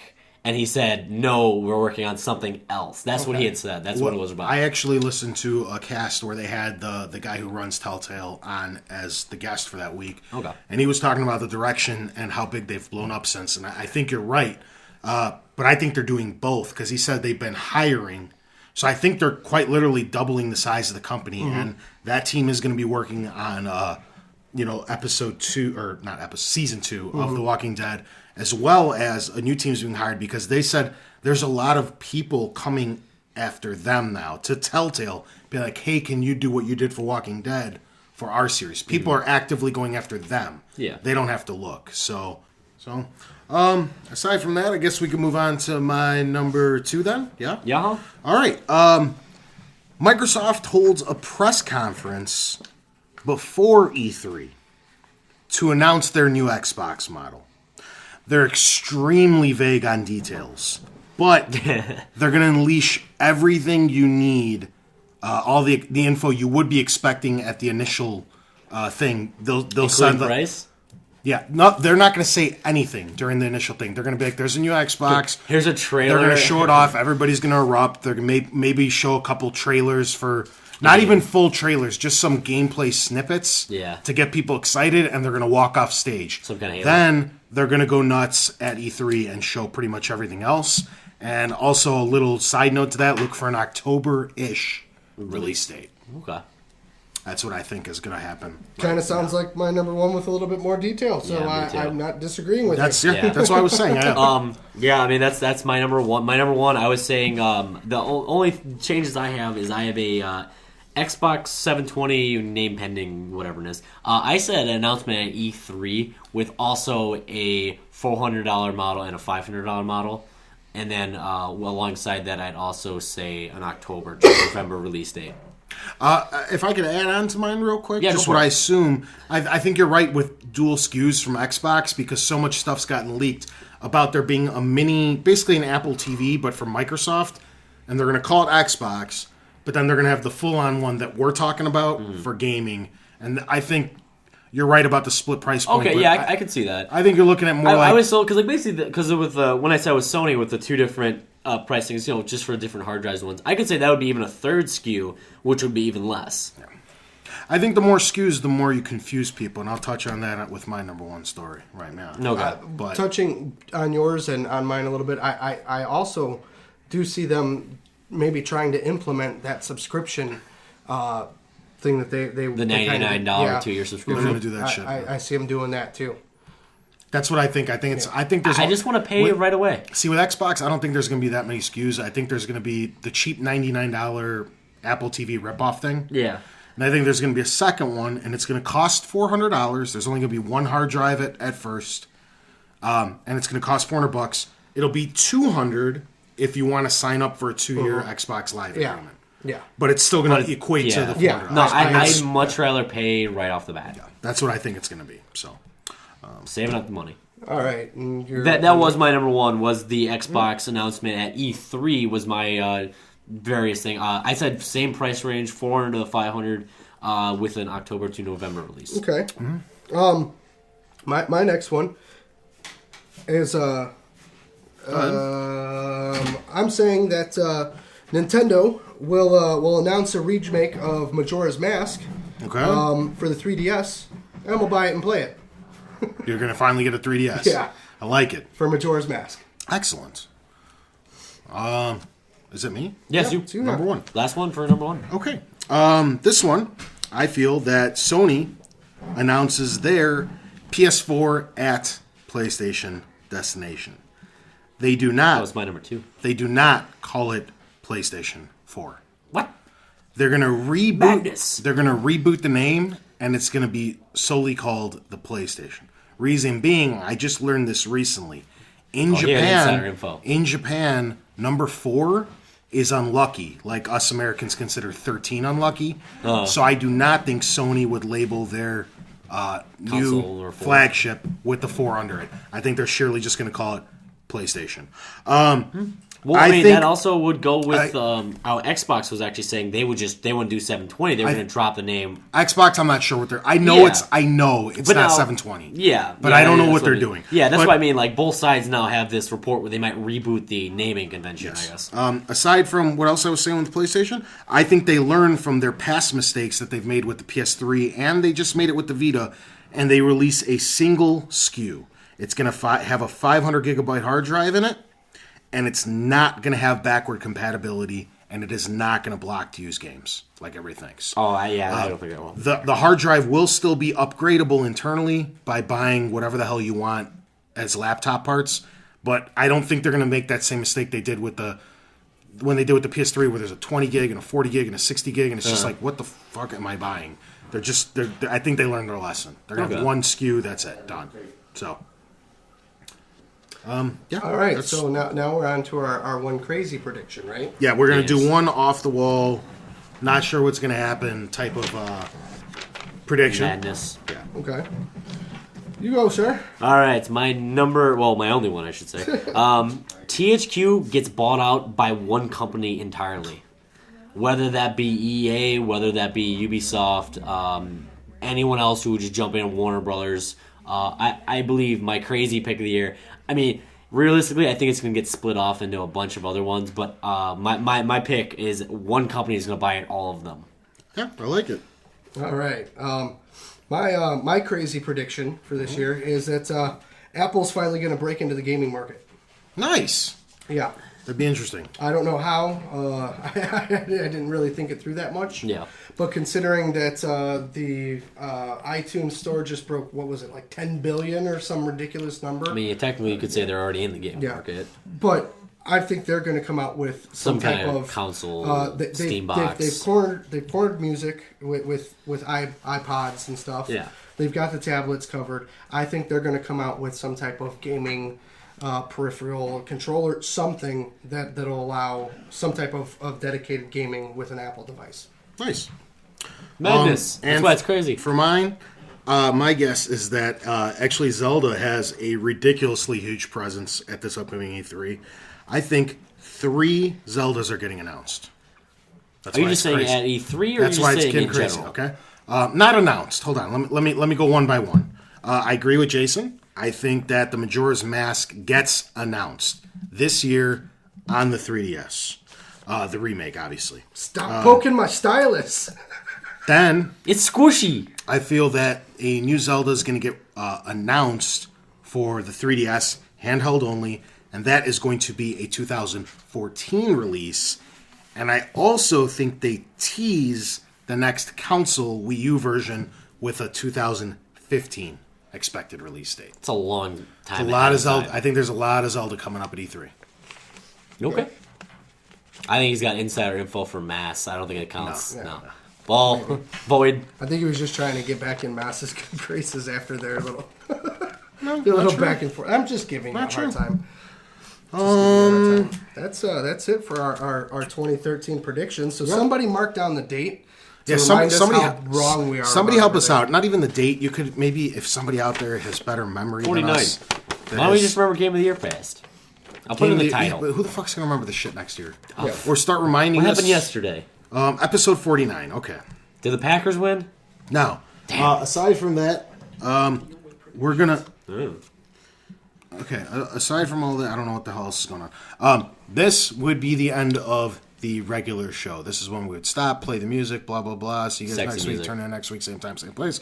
Okay, but so if you do not want anything spoilered from this game, from this year, from any game, this would be the time to tune out. There was your show, and we'll see you guys next week. If Oh you no, I don't didn't ca- beat Halo 4 in time. If you don't care, or you can go beat something else if you're in I the gotta middle. go. If you're in the middle of a game and you want to finish it off before you listen to this, mark down the time. This is when you'd want to pop back in. But aside from that, we'll kick off our Game of the Year talk. Cody! I do have something really interesting. Maybe I'll re-put it on our Facebook. It's just bizarre, and I'm sorry for interrupting, but apparently about 3 hours ago, a vehicle just drove through the Apple Store in Lincoln Park. Oh, jeez. That's like right by us. That's, you know what that's actually called? That's actually called apple picking if they're robbing it. Not even kidding. I don't know, man, but The news actually coined that phrase of driving a car through a Apple Store glass door and then just taking stuff. Because everybody freaks out and everybody's like, oh my God. And it's you're called just- apple and you're just picking, which is jacking- hilarious. Yeah. Great. Yeah. Good stuff. Okay, so what we're going to do for this Game of the Year, we have 10 or 11 categories. We're going to start out with them. We'll kind of go around the table like we've been doing. We'll kind of name maybe our top 2 or 3 and then pick. Okay. On an individual basis. And it'll all culminate in the overall Game of the Year at the very end of the cast. So Okay. we'll try to get through it in a reasonable time. We're at around an hour 20, I think. Yeah, that's what it looks like. So we'll try to we'll do our best. Let's start off with because it's my fucking thing, my topic of the week. So screw it. Let's start with the thing Wait, I you care didn't about. jingle. Boo doo ba-doo boo boo doo. Tony's Game of the Year. Yeah, I was going to say. I haven't heard it in weeks. Yeah, I haven't done it in weeks because Mark Yeah, doesn't. Yeah. Okay, No, so I look at him funny every time he doesn't do it. You didn't do it last week. yeah, So- no, I forget. So let's start off with, in my opinion, the least interesting of all of this, the mobile Game of the Year. Oh, fuck you. I have my pick. I actually only have one this year that actually released this year. That's Bike Race. Bike Race. Game of the Year. Mobile. go play it. It's great multiplayer gaming. Single player's pretty fun, but it's all about the multiplayer, Facebook integration, that kind of thing. It's basically trials and go try and beat all your friends. Awesome. Nice. Batman: Arkham City Lockdown, which was made by NetherRealm. Very, very simplistic brawler. Gorgeous graphics. Awesome gameplay. Excellent. As for myself, the two that I was having trouble deciding between was, and I hope it released this year because I'm not positive. It's on iOS. I played it at Jason's, which was Scribblenauts. I thought they did an amazing job. Yeah. Unlimited did release this year. It only released a few, maybe a month and a half ago or 2 We're months talking ago. about the one on the Wii U. We're talking about iOS. Yeah, the Unlimited, or is it different? They never made a Unlimited different for one. iOS. Okay, then I have no It's idea. just Scribblenauts. Okay, no idea then. And the other one was actually played on one of our listeners' phones, which was NBA Jam on his ridiculous. It's actually Brendan. His ridiculously big Got the Note. Note 2. and it's almost like playing on a mini tablet Yeah. at that point. And I was impressed with how well that game worked. You Yeah. guys know me. I hate cell phone gaming and all that crap. This they did an amazing job with. I liked them both. I think I'm gonna go with NBA Jam just out of sheer awe at how well they. I think Scribblenauts was the funner game. I was just blown away with how well and how natural NBA Jam felt on a touchscreen because I'm used to playing it on Sega Genesis, and the thing was just flawless how well they ported it over. So I'm going with NBA Jam on Android. It's actually funny that no one for the best-selling game, no one said Angry Birds. It's like the Call of Duty of mobile. Yeah. Yeah. Yeah. Sure. I picked this one more toward the front of the show too because I don't know how much you guys actually have to contribute to it, and that is the dedicated handheld game of the year. Pretty much you're talking DS, 3DS, and Vita. I have one actually. So By all means. I'm just. I didn't know if you guys. Yeah. I mean, I had some because I did play at least a few games on each of them. But it definitely stood out above them all was Unit 13. Actually, that is my handheld game of the year. Mm-hmm. I don't think I've touched a handheld. That's this year, why. Yeah, to be that's why I honest. wanted to get this out of the way. Completely honest. Didn't pick one up this year. No. I probably only played about 10 games, so I Yeah. mean, he had Unit 13 definitely it's stood out above those It's been ones. just So. a little over a year since I've had a handheld, so I'm gonna have to take a pass on the handheld. Okay, not a problem. Angry Birds. As for me, I was. Technically, it was released on the 3DS, so There you go. I was debating between three games, all of which were on the Vita. I've spent far more time with the Vita than the 3DS or the DS. I have them, don't play them as much. The three best games I played are Little Big Planet, the one that was purely for the Vita, Uncharted Golden Abyss, which I'm loving more and more, and Unit 13. I'm going to give it to Unit 13, and I'm going to explain why. Uncharted is actually the better game.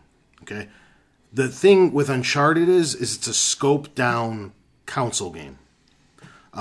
When you have a handheld, it should be a great game in small bursts because that's what a handheld's for. It's for 10, 15 minutes of gaming here and there. Uncharted's literally, a scaled down version of a PS3 game, whereas Unit 13 doesn't. It understands that it's only be played for 10 or 15 minutes at a time, and it does that better than any handheld game I've ever seen. I agree with that completely. The missions are set up for exactly that. There's 5-10 minutes. Yeah, there's not a big overlaying story where if you hop in and out of missions, you're not going to get the complexities of the background. It's not designed that way. It's pop in, shoot a few people, pop out, turn your Vita off. I've never seen really any game do it that well. I completely Unit agree 13 with did that. an amazing job. Yeah. It's one of the best handheld games I ever played in my life. Yeah. And that takes a lot for me to knock out anything Uncharted. So that's telling you how good that game is and how well of a job they did. So I'm going Unit 13 as well. I agree.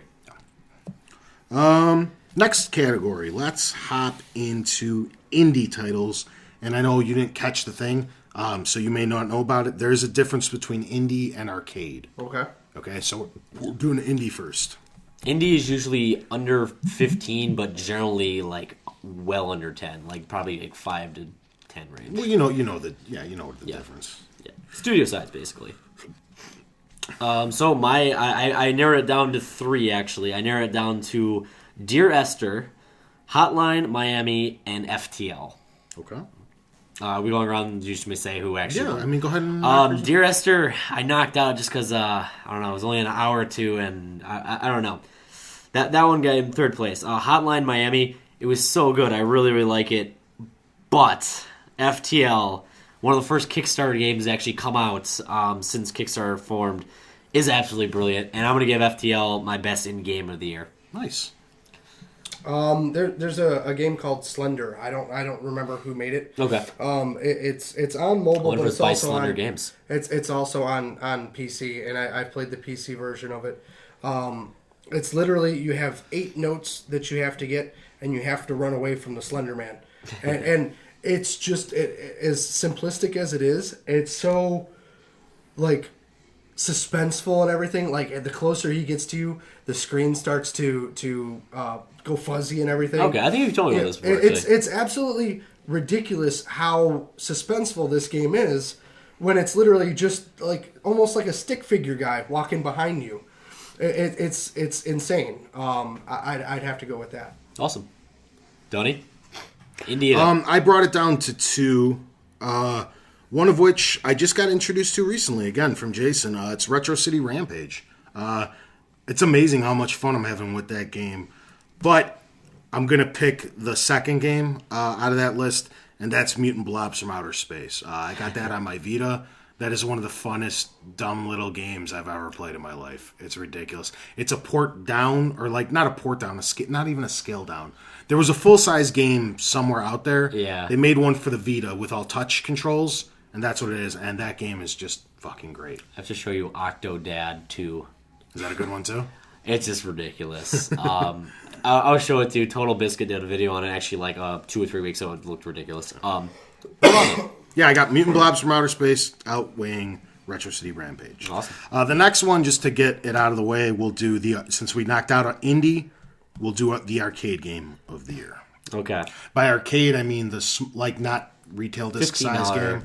15, 20, 25. Yeah, usually India would be like 10 and under. Arcade More probably like be 5 10 for to like indies, yeah. 20. Yeah. So, I narrowed mine down to 3. It was either Walking Dead, Trials Evolution, or Mark of the Ninja. This is going to be hard for you, isn't it? Because you loved all of these. I loved all of these. And it came down to the community, and the community of Trials Evolution far outweighs anything Walking Dead or Mark of the Ninja could do.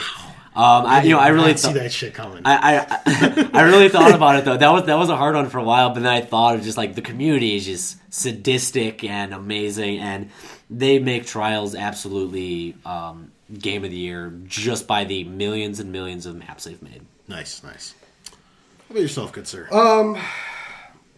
I would have 2 that I'd narrow it down to. It'd be Trials Evolution, and it would be Minecraft. I didn't experience Minecraft on the PC. Okay. I bought it when it came out on the Xbox. Minecraft isn't actually out this year on PC, so Yeah, It wouldn't but even I'm just in qualify. general. Yeah.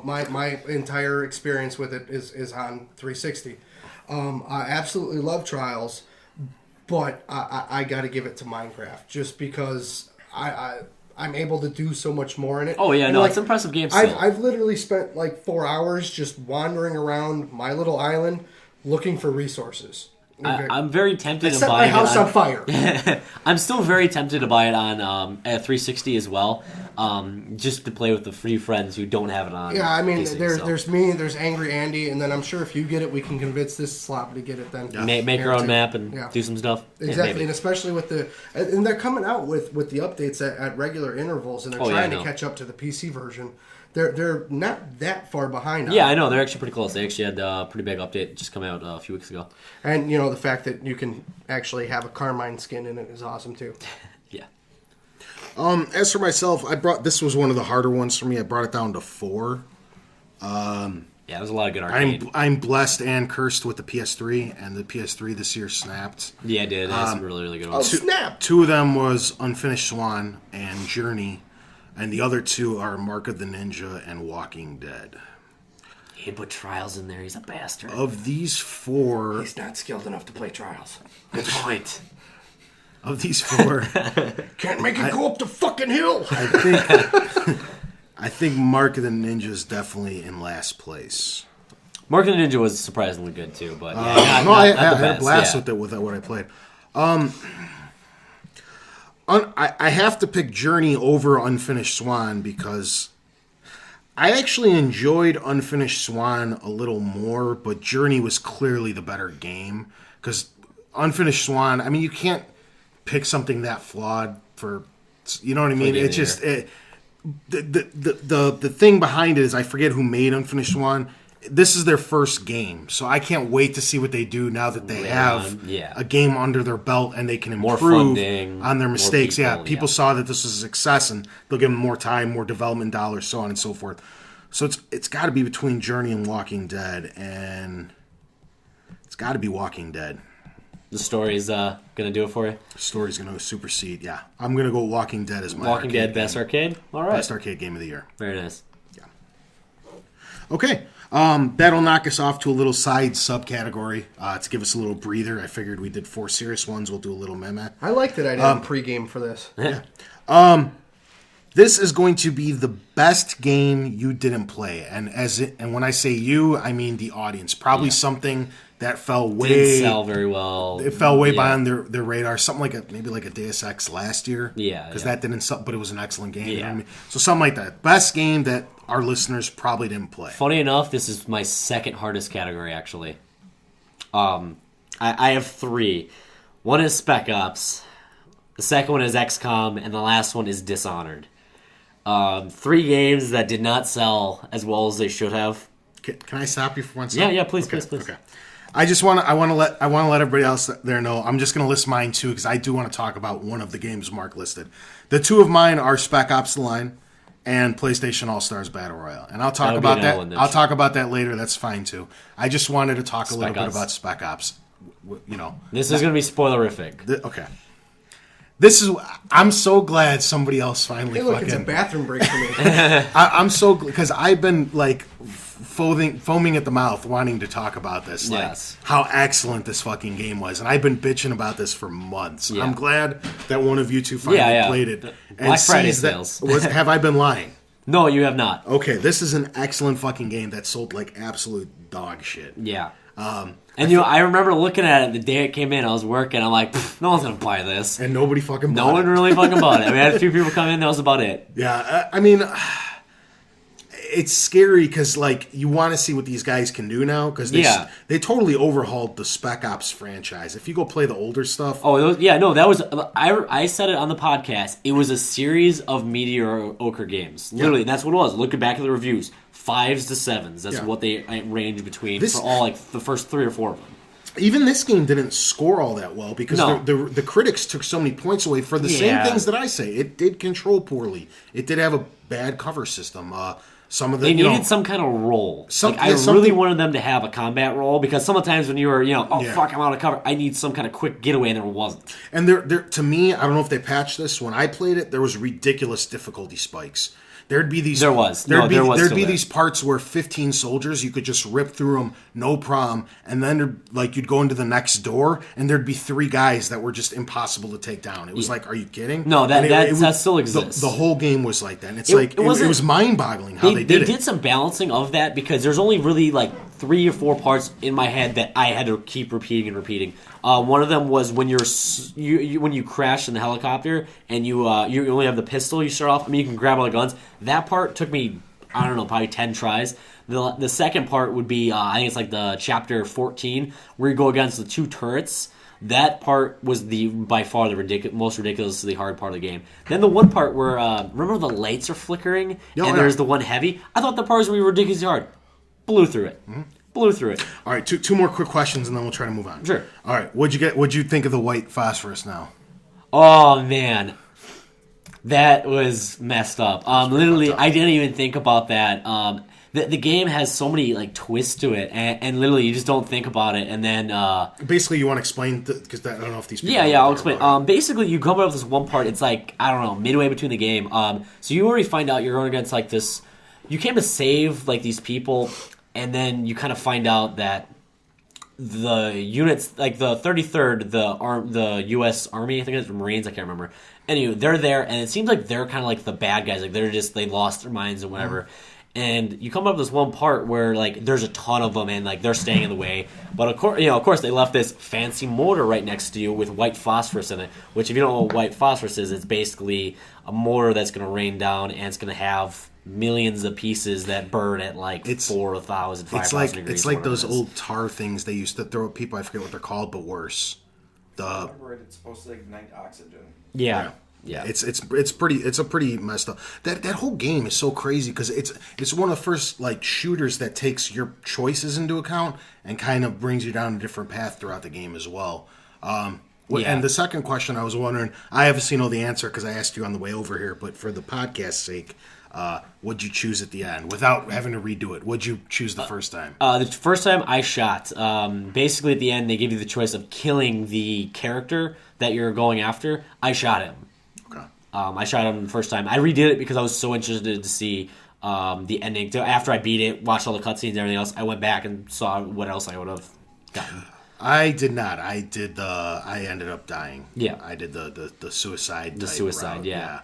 yeah. Because what happens at the end, it gives you the choice, basically, at the end of the game, where you find out that, at least in my story, I'm assuming yours was pretty close to it, the whole thing was almost a mirage, where you were just going insane. The whole game was your own insanity taking over. They take like the end of a Saw movie where they show you all of the things that would have made them. They basically do that, and then they warp in what you were actually seeing. Like sometimes you're shooting at dead bodies, and when you're playing the game originally, you thought actually they were live. Yeah, and they ended up just being dead corpses. Just dead corpses and everything else. Crazy is in your head. replaying this over and over in your mind. And then I'm thinking I was killing U.S. Army this entire game. I was the bad guy. That's what it was. Fucking messed up. It was messed up, very much so. Because there was just time. The white phosphorus is a perfect one.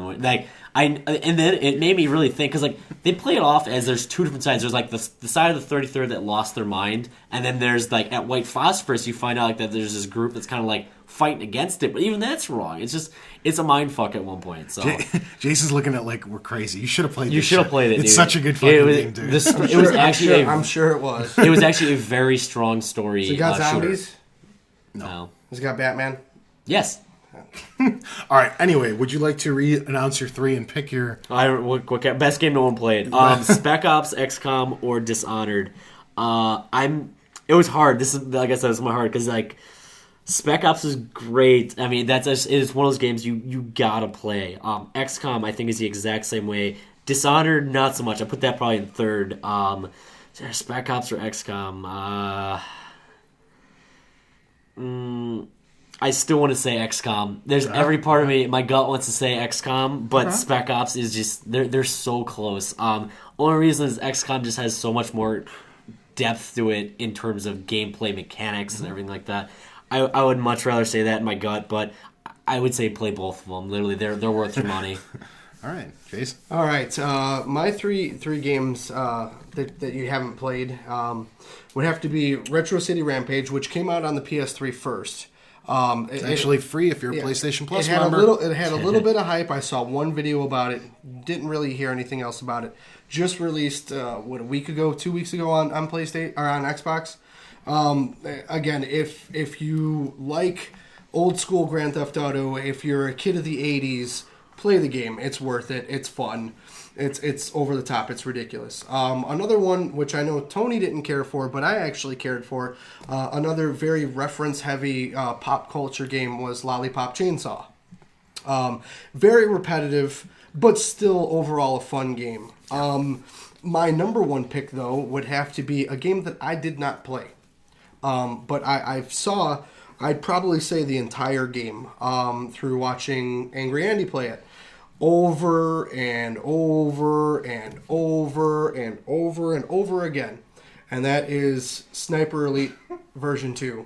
Yeah. That game, I'm not into the war games and everything like that, but watching that game and watching how accurate and precision that you have to be in it and how your character controls his breathing and everything, all the shoot a guy in the testicles. Okay. I'm not even joking. I thought it was going to be this boring simulation style sniping game. It's kind of how the first one was. And what it actually turned out to be, at least watching Andy play it, was let's see how we can kill these fuckers this time. Okay, let's see if I can get 3 guys who are walking, in opposite directions to line up at once, and if I can get the bullet to go through all 3 of them. It's got a ton of replay value to it. It's got a pretty decent story to it, and I believe you can buy it now. It's a DLC, but it was a pre-order bonus, is to kill Hitler. Kill Hitler, yeah. And that is ridiculous, because that guy runs and screams through the whole thing. So my game that you haven't played that you should, or whatever the fuck you call it, is Sniper Elite. Gotcha. As I had said earlier, mine's either between Spec Ops: The Line or PlayStation All Stars Battle Royale. I've spoken on behalf of Spec Ops: The Line, a few minutes ago. In terms of PlayStation, that's one of the I'm not a huge fighter fan. I used to be a lot more into it during the 16-bit era days. I used to love Street Fighter and Mortal Kombat and all those things. Nowadays, I've kind of stopped. The last one I got really into was either, what was it called, Power Stone on the Dreamcast? No, I'm thinking of Soul Calibur. That was the last one I got into, and one of the first 3D environment ones. Lately, I do enjoy, Smash Brothers. I still like the reboot of Mortal Kombat. I think they did an excellent job with it. But I actually find myself more addicted to PlayStation All-Stars Battle Royale than I think I should be. It's actually a really, really fun game and one of the most well-balanced fighters I've ever played. Because there's cheap moves, but every single person has one. Yeah. A lot of people complain about the Kratos one, I know. Well, I think the one thing that needs to get nerfed right away is Ratchet's level 1. It's unfair. But his level 2 and his level 3 suck. And I know this doesn't mean anything to people unless they've played it.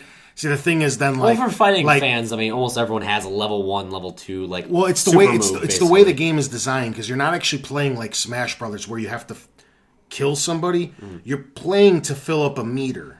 Okay? And every person has basically 3 special moves. Level 1, level 2, and level 3. And your hit meter, instead of taking damage from the other person, you're building up your power, your move. Okay? And you can use it whenever you want. If you fill up level 1, you don't have to use it. You can stop and fill it up for level 2 and then fill it up for level 3. And your 3 moves do different things. So you kind of like Ratchet's level 1 is, I think, his best move. So there's no reason to save up for the 2 or the 3. Then you take somebody like Sweet Tooth. In my opinion, his level 1 and level 2 are garbage. But if you're patient enough and get all the way to your level 3 filled up, you decimate all. So it's like everybody, and seriously, I don't want to go through every character, but every character does have that. Like Sly Cooper, in my opinion, is probably the best hand-to-hand combat guy in the game, but his supers kind of blow. So he's the one that can get up to the special abilities quicker than anybody because doesn't really do anything. He's ridiculous. They knock you out, but all 3 of his are kind of weak, but he'll get to them so much faster than everybody else. Yeah. And Sir Daniel Fortescue, he's the complete opposite. His are amazing, all of them, but it takes forever for him to get to level. So that's what I'm saying. The balance it's all in different ways, but it all makes sense once you play them all for the most part. Yeah. And the thing is just fun, and every level is a cross between 2 stages. So they'll take a Ratchet and Clank background, a very familiar level from one of if you're a fan of the series, and then they'll take that iconic scene from God of War 1, where the first boss you fight basically is the 3-headed snake, the one huge one and 2 sisters on the side. Yes, and they'll be incorporated in the Ratchet and Clank level, and you're sitting there bouncing around, and then those 3 snakes will interfere with the actual game. They actually come into play, or you could turn them off if you want, if they get too annoying. It's just a really fun game. It really is. So if you had to choose, which one are you choosing? He's gonna cry. This is tears coming. I'm gonna pants. I'm gonna go with Spec Ops: The Line, but like Mark said, these are 2 games you really shouldn't miss, especially if you have the means to playing them. Yeah. I mean, yeah, definitely. No other way to get around it. Only thing you're gonna hate. They closing comments on PlayStation All Stars Battle. They did a lot better job than even I thought they were going to, because I even admit it. Everyone thought this was a Smash Brothers clone, And I'm not doubting the new Smash Brothers can come back and beat the shit out of this, but currently this one is the best mascot fighter available, even better than Brawl. Nice. It is. I'll So, have a lot of people arguing about that, I bet. huh? I'll have a lot of No, people arguing when about that. when the Wii U yeah. I guarantee No, I'm just they. saying for right now, yeah, people- I bet they beat the shit out of this. But right now, I think this is the best mascot fighter around. I also wanted to say, because if you keep listening, I mean, Tony used to complain about the cover system in Spec Ops. I think they actually did a lot of patching on that. I actually only noticed that the cover system was still garbage up until the last hour of the game, basically. Maybe hour or two of the game is when I started to notice the cover system really blew. Before that, I think they patched a lot of that, so you should have a good hard cover system. I fucked that up so bad. Yeah, you're a whore. Yeah, that's cool. I'm sick. All right, let's move on. We're gonna get into the nitty gritty in a few minutes here. We're getting low on categories. Let's move on to multi-platform because we are gonna go into specific Sony, Nintendo, PC, and Xbox exclusives. But we're just going to go overall multi-platform right now. Do we have like a final overall game of the year after those? We do. That's the absolute just last. want to make sure. That's across everything from mobile all the way to whatever the hell you want. Indie, all the categories we covered. Any game you want. Okay. Yeah. I had 3 listed, but I know best one I played this year. One of the most ones that just excited the hell out of. I basically listed the 3 games I was excited as hell to play like all year. It was XCOM, Mass Effect, and Dishonored, and Mass Effect wins for me. Literally, I mean, just I remember the giddiness I had just waiting for that to come out and then playing it. I mean, it's one of the very few games. I'm one of those gamers who'll play like 5 hours, go to a different game, come back next week, play 4 or 5 hours. That was one of the few games I plowed absolutely through because I couldn't wait to see it. So. That would be my Your multi-platform. multi-platform game of the year because that was on Wii U, PlayStation 3, and 360, and PC. And probably PC, yeah. My 3 would be WWE 13. Because it brought back one of the best generations in wrestling from when I was younger, The one I which grew was up the watching. Attitude I grew Era. up I watching loved too. it. Yeah, and the fact that they actually brought Paul Heyman in to write part of the script and to help the flow of the game really brought a lot to it. Screw multiplayer and everything else. The Just the universe story. mode. Playing the Attitude Era version of the game is phenomenal. It's amazing the way that they did the storytelling, fully voice acted by the people that were there. They brought back Bret Hart, Shawn Michaels, Stone Cold, did their voices, sampled them from the TV shows and everything. Did a really, I did like how really good they job. sampled in like the live Yeah. TV Yeah. audience going crazy. I mean, Yeah. even that is taken from the actual episode. And just overall, over the past few years, the wrestling game has gotten kind of stale. It get kind of maddened it. This year was definitely a step up for it. Next, I'd have to say would be Need for Speed, done by Criterion, because I actually absolutely love Burnout. Burnout's my number one all-time favorite racing franchise for me. And for them to kind of incorporate Need for Speed and Burnout together, the only thing that I felt was missing from it is once you hit stage 6 for the police, the helicopters don't show up like they did in the old Most No. Wanted. Overall presentation of the game was great. I like the way it just kind of started you right off into the game with no intro or anything. It's really, really cool. And then the game that amongst my friends I get a lot of shit for is Borderlands 2 for multi-platform. I know it didn't quite live up to the hype of the first game, but Handsome Jack absolutely was my number one villain for the past year. I loved the fact that they put out a DLC character. Torque's expansion is absolutely amazing, just in his one-liners and everything. They could have done a little bit more, but it's still a brand new franchise, and I'm glad that I got more of the same out of it. I still need to go back and actually finish that one too. If I had to pick out of those 3, my number one, would probably have to be, it would come down between Borderlands and WWE. And I'm probably going to go WWE over Borderlands, just again because of the presentation of being able to relive the moments from the previous from the past and the way that they did it. Mm-hmm. That would be mine. As for me, I had it at 4, but I'm looking at it more and more through Jason's his explanation, and I already narrowed it down to 2. I'll list off the 4. The 4 are Walking Dead, Borderlands 2, Max Payne 3, and, believe it or not, Resident Evil 6. And I'll explain that one in a minute, why that's even on my list. Goodness, crazy. I do have to say, we really turned on that game. Like, you became somewhat of a supporter of it, and I was like, fuck this game. No, because even my opinion of that game has changed. And I'll explain that in a minute. The one I'm dropping off immediately is Max Payne 3. The more I'm thinking about it, it was a great multi-platform game, but I also feel that this was a weak year in multi-platform titles where not as much came out. It was a year of exclusives, and I just feel that the game kind of just gets mentioned because of how big it was, and it was a good game, and it was multi-platform, so it kind of fits. But there was better games. The other game I want to kind of drop out almost immediately is Borderlands 2. I did have an awful lot of fun. I poured tons of hours into it, and I'm probably not done with that game. Probably going to go back and play a shitload more. I've said this before, I like the first one better. Nothing wrong with Borderlands 2. It was a fun game. They tried adding a little bit more story to it and whatnot. They did a good job. It functions well. I never had problems getting in and out of matches. They did a really good job programming the game. It just didn't have that same pull to me where I wanted to keep playing and keep leveling up. We were playing Borderlands 1 all the way up until Borderlands 2 came out. A month before Borderlands 2. I beat Borderlands 1 forever ago, and I was like at level 20, 30, whatever something, and I kept going and hit the level cap. And even when I was a level 69, I kept playing and kept playing and kept playing. I beat Borderlands 2, and I haven't touched it since. I got through the story, and I'm just like, meh, I'm kind of done with this game. You know what I mean? So that's why it probably shouldn't be on my list. So that would leave Resident Evil 6 and Walking Dead. I'm going to pick Walking Dead, but I want to talk about Resident Evil 6 first.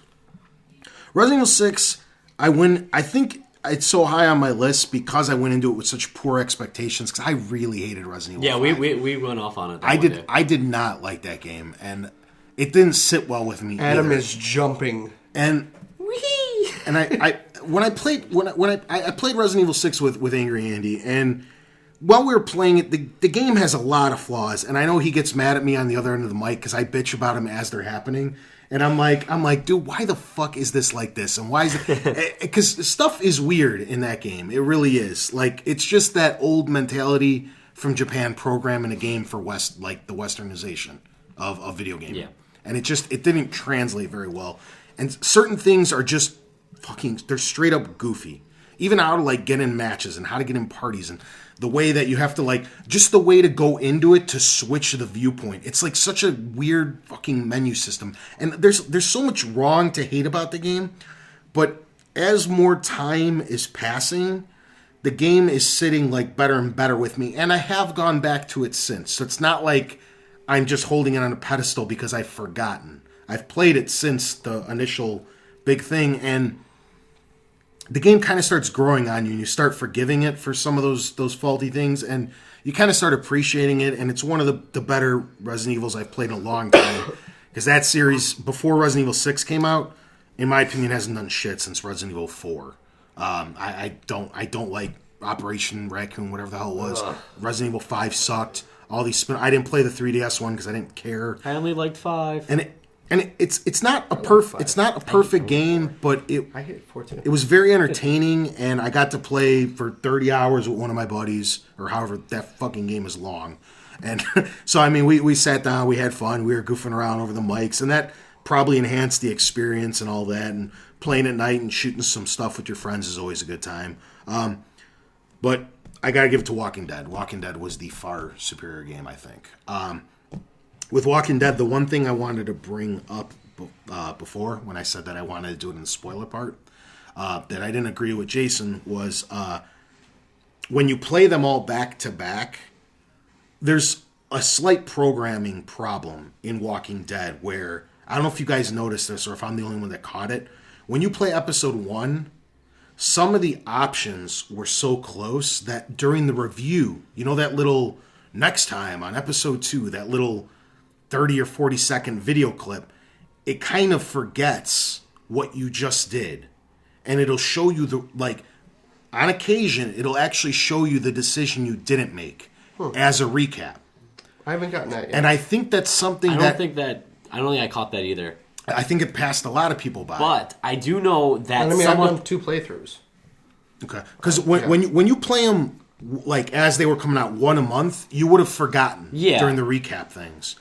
It's like for episode 2 when it goes back and sees what you did in episode 1 and it does its little video. What I was going to say is I totally remember when you would make a decision and then in that video, it wasn't the same as how it actually happened. I did catch that. That's what I'm talking about. Yeah, I thought you meant like they would play the last decision or whatever. No. When they would did those play the same decision for me, but it was different in the way that, like, when I did it, like, between when I did it to when it's I got wrong. recapped, It didn't follow your decisions perfectly. They were pretty close, and you could see it was because some of the options were too close together, and it would slightly screw up what you did.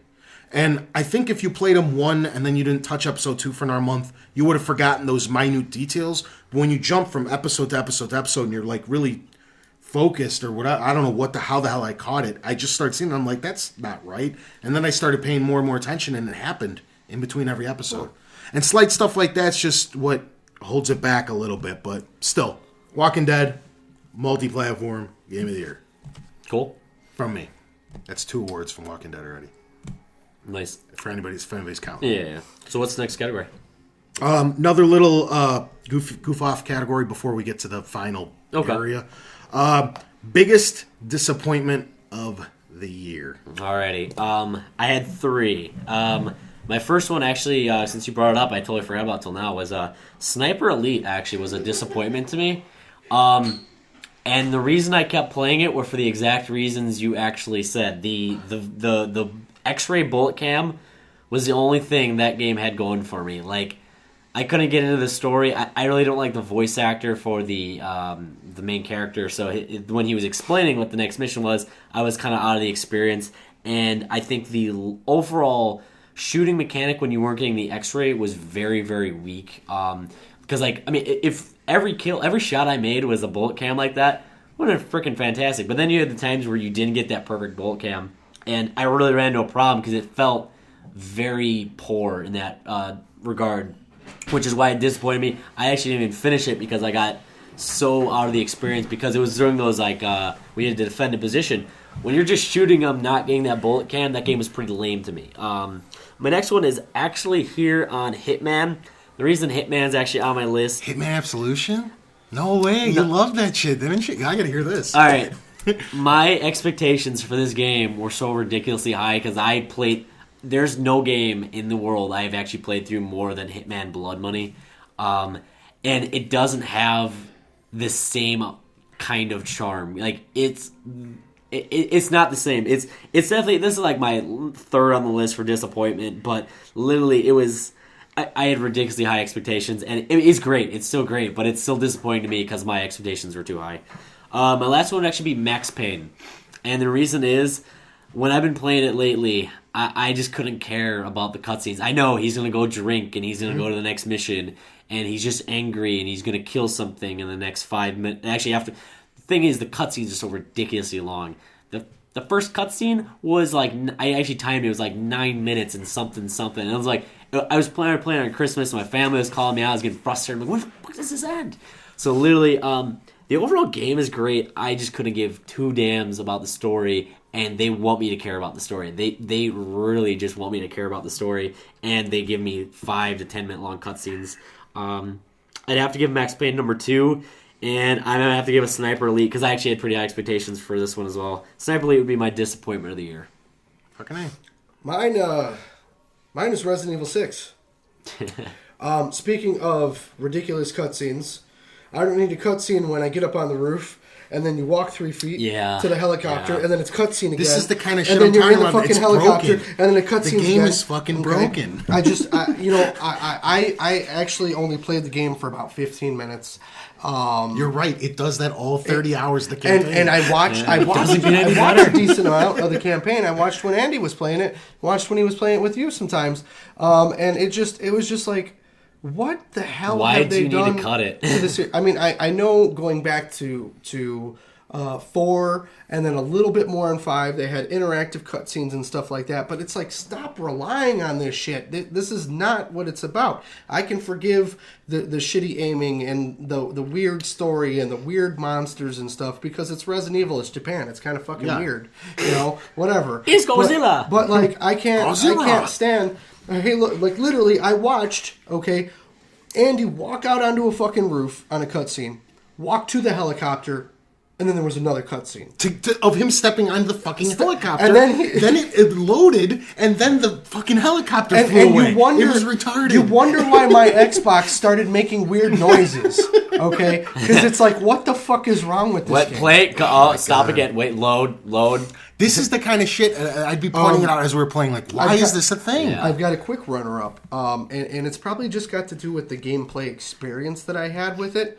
Is Borderlands 2, and here's on the flip side why.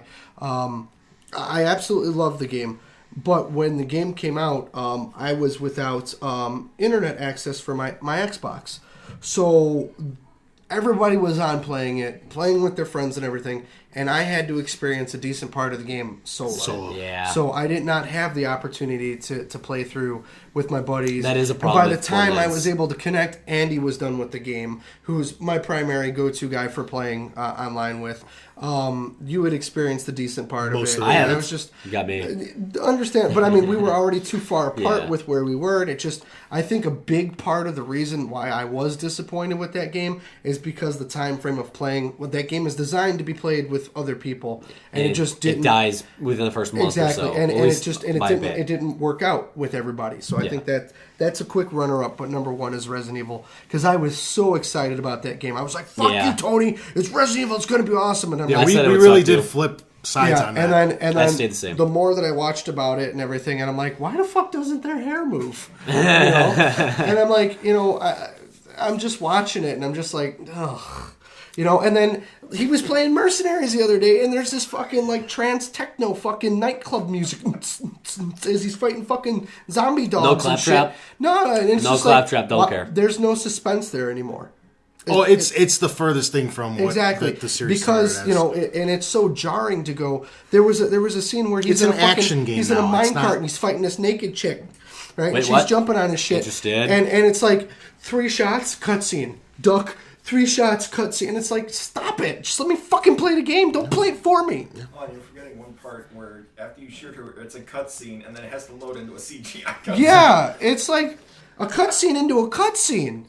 That's actually a thing. fuck is wrong with you? It's so poorly executed. It really is. None of this. They're not over exaggerating. This No, is the I kind know, of I shit know. as I'm playing. Like, really? I know they But got points off for that kind of The stuff. one thing that I think brought me back with Resident Evil 6 is when I finally finished the 3 main campaigns, because what I really, really loved, what they did with that game, is, I mean, you're playing through any one of their campaigns, and you're like, okay, you get it, it's fine, they're cool standalones.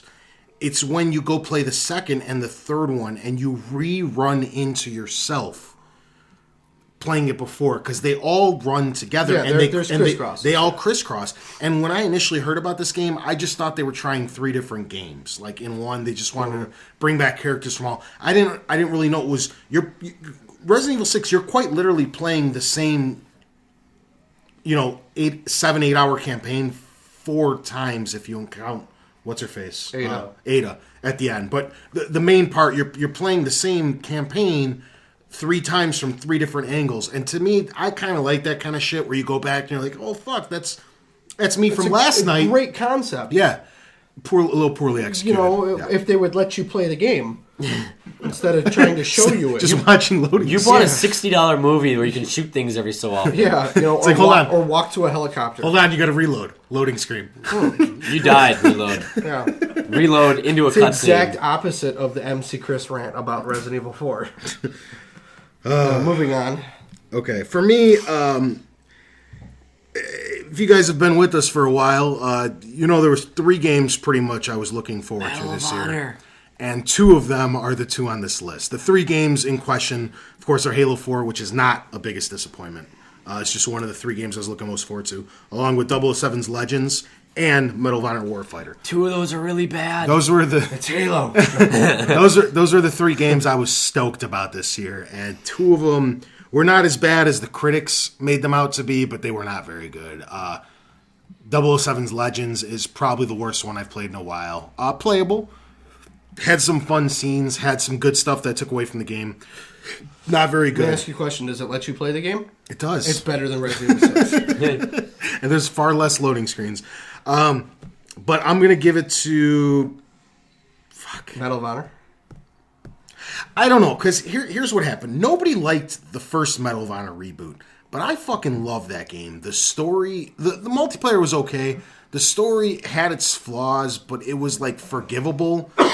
Almost like The Walking Dead was this year, because the story was so good that you looked past some of the minor inconveniences throughout the story. And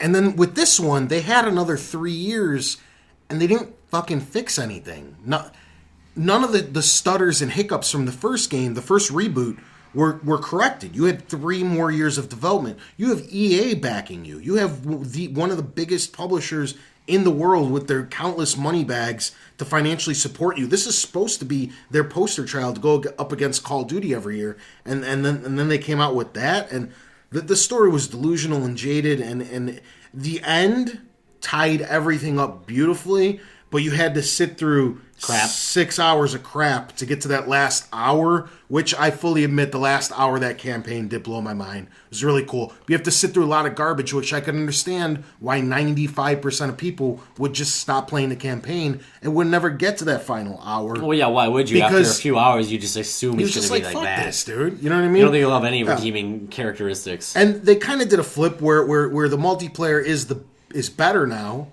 but there's still going to be ghost towns after a while. You're going against COD. Battlefield's got a bigger community. And that's EA's Plays trophy similar. right now. And Warfighter really had the chance to really shine in the campaign aspect, and they failed. 007 Legends hurt too because, like, campaign wise, it was mediocre. Not like it's not a 3 or 4 or whatever the fuck those things were giving it, but it wasn't really good. And that's what you want from those games, because that is a campaign-based game. And Bonds haven't been about the land shooter for a long time at this point. Yeah, a long time. Since like 007, maybe the first ones after that. Yeah, I think Nightfire was the last good on PS2 that actually had good online support. But that's not what you're going for anymore. Sure, they're there. Sure, the multiplayer components there. Whatever. It runs off like a form of the Call of Duty engine. So you have good servers and strength, and you could get in games easily and all that, and boo, boo, boo, boo, boo. But you're buying those games for the fucking story. And the thing that bugs me the most is this is Bond's 50-year blowout. It's not like his 61st year or his 70. Yeah. It's his 50th anniversary. It does not get any bigger than this until his 100-year anniversary. You really should have put some money into this game. And if anything, Put a better studio on it. It would have been better. They're getting further and further away from what used to make Bond games great. And to me, it's really disheartening because that's one of my favorite imaginary characters. It'd be like for you, them just fucking up Batman for the last 15 years. It gets a little like, come on, dude. I could do so much of a better job. Do you not of this. remember Returns through, Yeah, but you were getting like okay comics or okay, like they just like. I'm just kidding. Even like the last, I didn't, not including this one, but when at the time when I played Legends, the most recent Bond movie was Quantum or not Quantum. Wow, I'm having a brain fart. It wasn't very good. Bloodstone? No, not video game. Movie. Oh. I'm saying even the movies where Bond for a while. The Halle Berry one?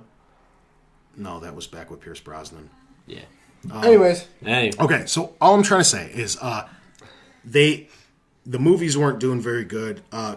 Bloodstone was a good game, but aside from that, Because they used Splinter Cell and they made it good. the last 10 years or so have been really, really bad for that entire guy. And this was the chance to like redeem everything. And they did it on the movie side. Movie's great. This was their chance to redeem it with the video game, and they didn't. And they put a garbage developer on it who didn't fucking care what they were And doing. don't exist anymore. And they're gone for a reason. So are you saying Bond's your disappointment of the year? They both fucking pissed me off. Yeah, let's go with Bond. 007 Legends. Yeah. All right. There we go. Let's move on. We got 5 left. The four main characters and then Game of the Year. PC. Alrighty. If you want, I'll go first because I have the least to say about it. Or no, go ahead. Okay. Let's just keep going.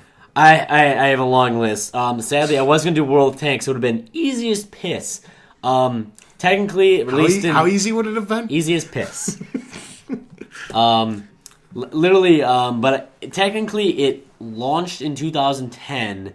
They said it was mostly done in 2011. It's still in 0.82, so it's technically not even version 1.0. So technically it's not even out yet fully, so I'm not even putting it in there.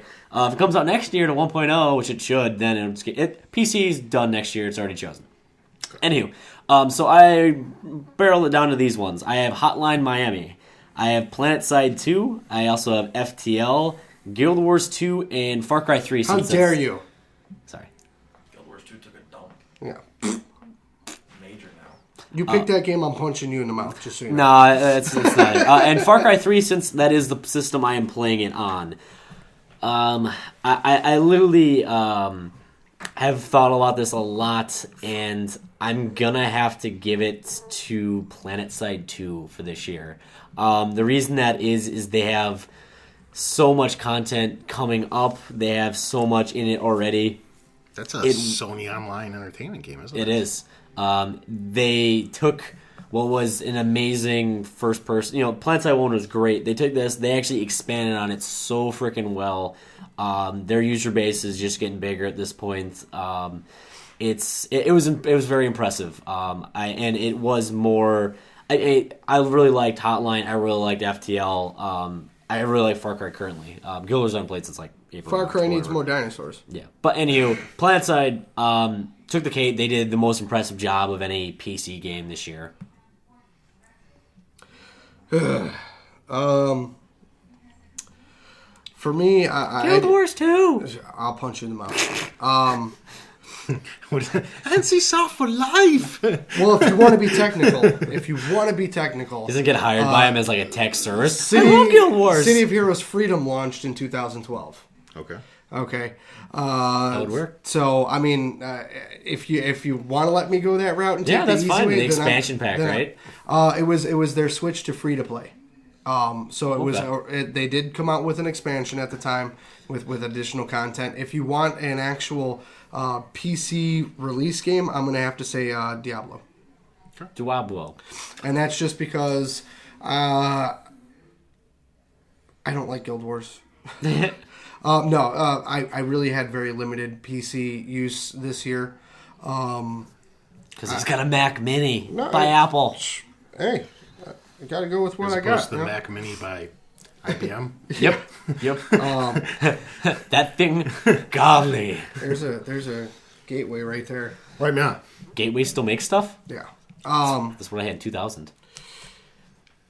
Yeah, I would go with that. Bro. And then, you know what? To be a smartass, I'm going to go with the Walking Dead social game, too. Because you can only play it on a computer. Yes. Yeah. As for myself, I'm going to go with Diablo 3, but I do want a little back thing. As many of you know, I'm not a huge PC gamer, but I have been getting into it recently.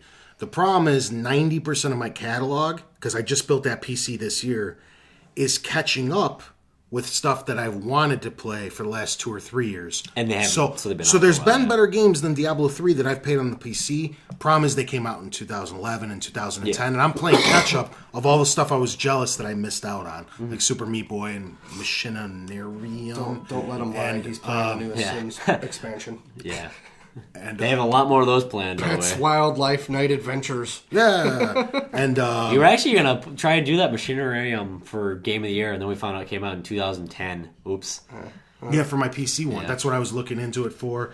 And of course, what the hell am I thinking of?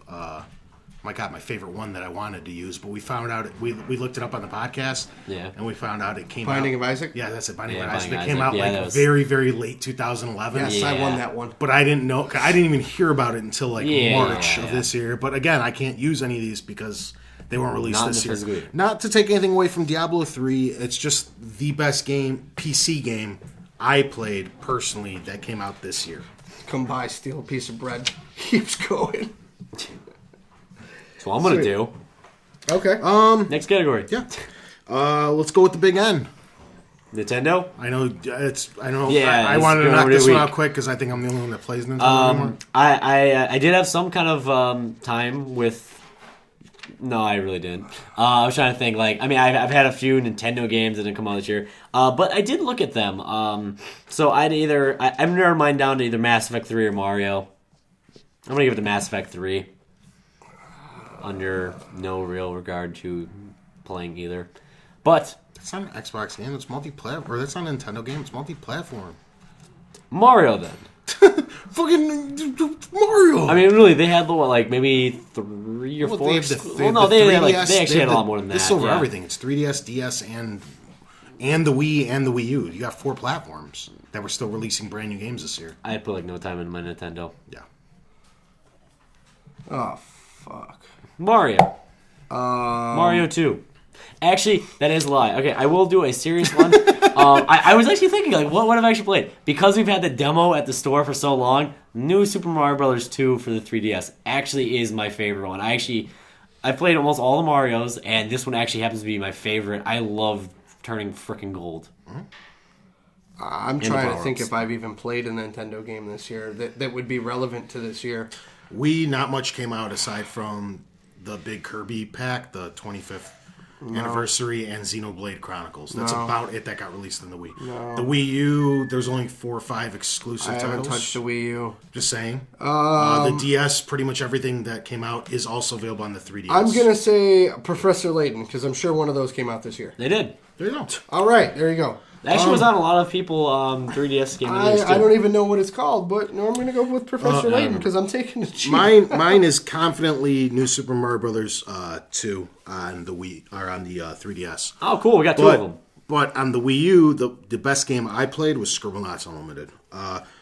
For a time, I really enjoyed the New Super Mario Brothers U. That was the only game I actually really liked during my thing with it. Then I got a chance to play Scribblenauts like a week and a half ago, and that's a far superior game. I've watched people play that. It seems interesting. I like Scribblenauts a lot. It just it doesn't make much sense on like a PS3 or an Xbox because the typing aspect. Yeah, it's I got a chat pad. Yeah, but it works really well on something with a touchscreen like an iDevice, or the Wii U or PC because PC works really well on. You have a goddamn keyboard in front of you, so goddamn keyboard. It works really well. Keyboard. But out of those 2, I'm actually going to go with New Super Mario Bros. 2 on the 3DS. Really like it. I had a blast with that. I played on Hayes' 3DS all the We time. have 136 lives on our 3rd save, which is I'm the one who uses it anymore. I loaded up and saved one, which is like 2 lives. No one's gonna mess up the game. Yeah, take that. Let's move on to the Sonys. I know you guys aren't going to have a lot. No, I actually did get to play Journey. Journey wins for me, mostly because I actually didn't get to do anything since it's actually been a little over a year since I've had PS3. But I did buy Journey for my sister, and I really, really did enjoy it. One of my favorite parts is actually just the flying on the sand. Not flying, running up the sand. I love watching the sand react to you, actually. Everything about, I basically put in maybe 20, maybe half hour into it. And watch a quarter of the way done. It's only a 2-hour game. Yeah, so literally watching just actually movement in that game is so awesome. Like they really nailed moving is fun. Basically, that's the easiest way to say it. Yeah, smart ass. Actually, my Walking Dead was started on PS3. Take that. It's multi-platform. I'm just saying. Because when I went to pre-order that shit, you couldn't pre-order it for the Xbox. It didn't show up until a week later. Yeah, I remember that. So I started it on the PlayStation. I really didn't turn on my PS3 at all this year, with the exception of one game, which probably would have won it for me anyways, and that is Twisted Metal. Absolutely love the fact that it got held over from a late 2011 release, which was originally supposed to be T-rated, so that they can go ahead and say, to hell with you, we're going to make it M. Yep. And gave it a hard M. Really like the story that they put out for it. Like the fact that they gave me a copy of Twisted Metal Black for it. But yeah, Digitally, yeah. Twisted Metal. Yep. Mine was probably the hardest on And then this. I'm going to get a soda. For me, it's the list I have currently is PlayStation All-Stars Battle Royale, Twisted Metal, Journey, Unfinished Swan, Unit 13, Little Big Planet on the Vita, Twisted Metal was this year, wasn't it? and Uncharted Forgot about that one. And Uncharted Golden Abyss. Right off the bat, Damn it. I'm going to knock out Unfinished Swan and Twisted Metal. I like Twisted Metal. I loved it too. It was one of like in my final and hunts. Uncharted. No, I know. I was thinking I just started Uncharted here, but Here's the thing. PlayStation All-Stars Battle Royale is really good too, but I don't think it's up there for me with this. I'm also going to knock out Little Big Planet Vita. Right now I'm between Journey, Unit 13, and Uncharted Vita.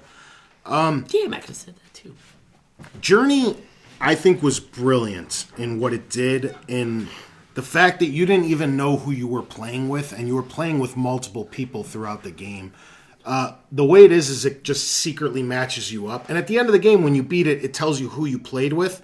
But it's kind of not even drop in, drop out. Like if you go too far ahead of your partner, if you kind of ditch them to go see what that shiny thing is off in the corner, it'll disconnect you. And then you'll see somebody else standing over here, and you don't know if it's the same dude or if it's somebody new, and you'll just kind of run up to them. And there's no way to talk to them. There's just these little chirps and these little motions you can make, and you just got to hope that they understand what you're trying to express to them through these very limited amount of moves.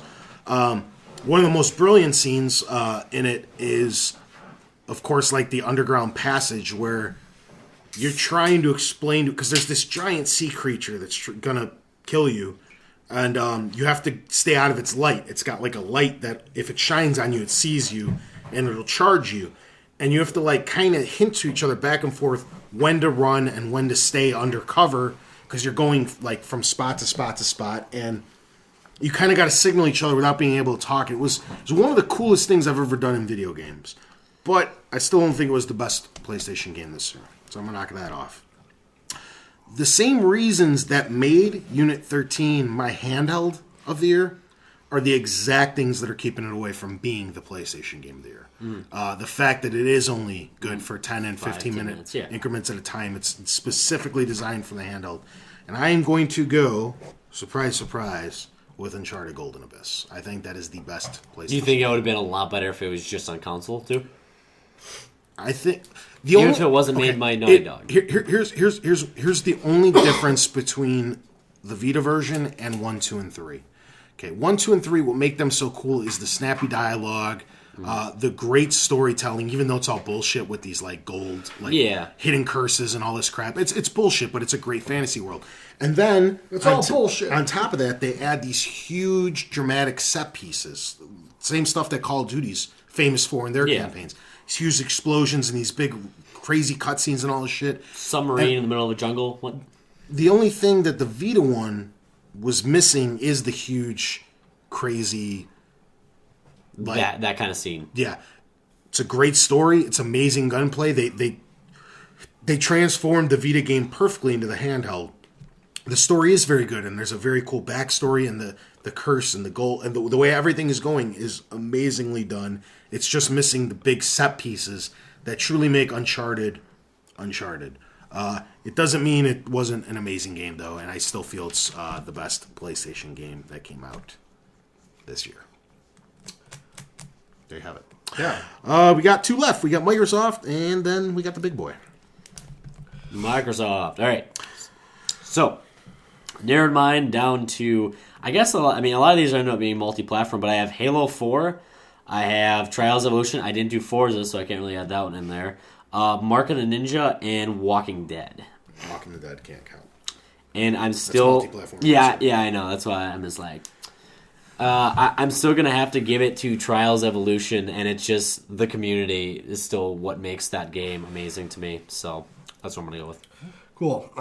Mine for Microsoft would have to be Trials, Minecraft, and Halo 4. I have to eliminate Halo because I'm not done with it. Mm-hmm. Okay, I'm only about half an hour in. I know. I played it with you. Yeah. You haven't even brushed the surface, good sir. No. Thumpy. It already beat Trials once. It's going to beat Trials again, so I'm going to go with Minecraft. Okay, rock on. Yeah. Mine was between Halo 4 and Forza Horizon. I've gone at great lengths about Forza Horizon. I think it's an excellent game. It was an excellent spin-off, but I'd rather have had Forza 5. Yeah.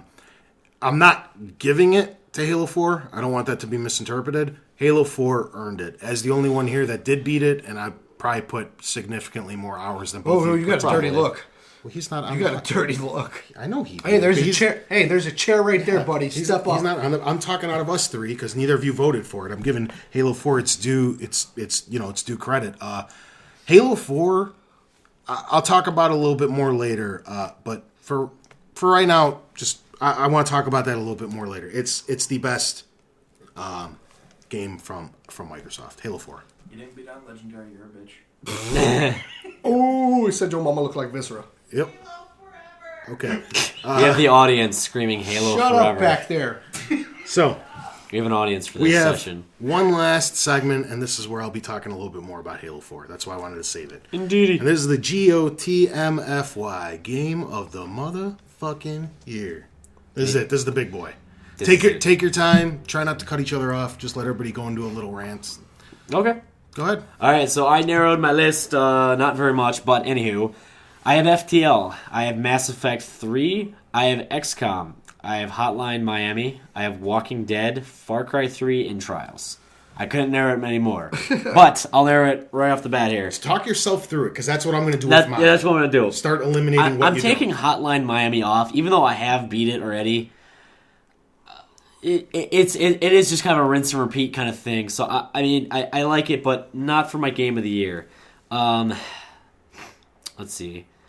I am going to be taking XCOM off the list. It was not my favorite I've played this year. So that's narrowed me down to Trials, which I totally forgot to write in. Trials, FTL, Mass Effect, Walking Dead, Far Cry 3. I'm going to mark off Far Cry 3. Far Cry 3 is extremely good. I'm sad I didn't give any awards to it because it is definitely award Not enough dinosaurs.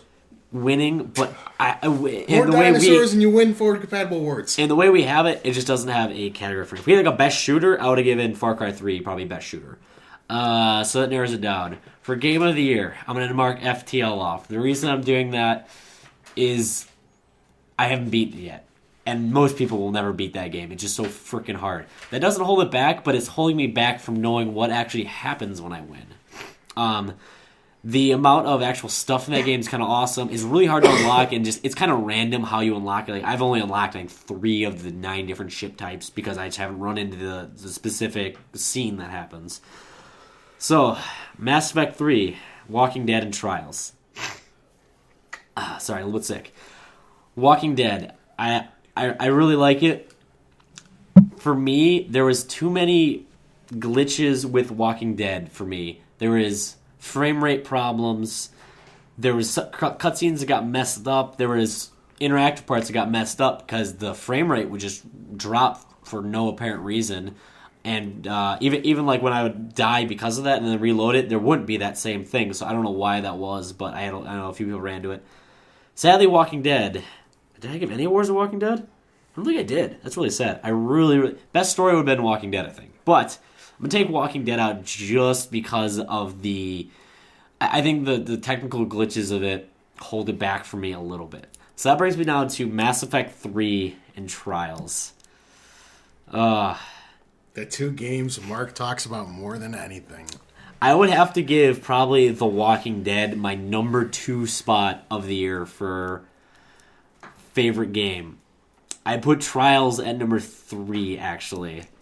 It's going to be Mass Effect 3 for my game of the year. There you have it. Literally, it took a lot of thinking, this list to even come down to just this many games, but Mass Effect 3, playing... I'm a fanboy of Mass Effect, so going into Mass Effect 3, I already had over 100 hours into the first and second game between the two, and 3 was was definitely the first game all year that emotionally moved me and almost brought me to tears when what is it, Mordin? Is it Mordin? The scientist, Solarian. Yeah, Mordin the scientist, when he went off to save the world, committing suicide in the process. That was one of my almost cry moments of the year. Overall, just everything about that game to me was game of the year material. The ending was so... Everyone was bitching about it, moaning about it, and I was so prepared for like a terrible ending, and anything besides that was a good ending to me. And going into it already, I kind of already had hints from BioWare because they're not very spoiler, careful. I kind of knew he was going to die. So going into it, anything that happened besides that, I mean, there was definitely a what the fuck, like what just went on.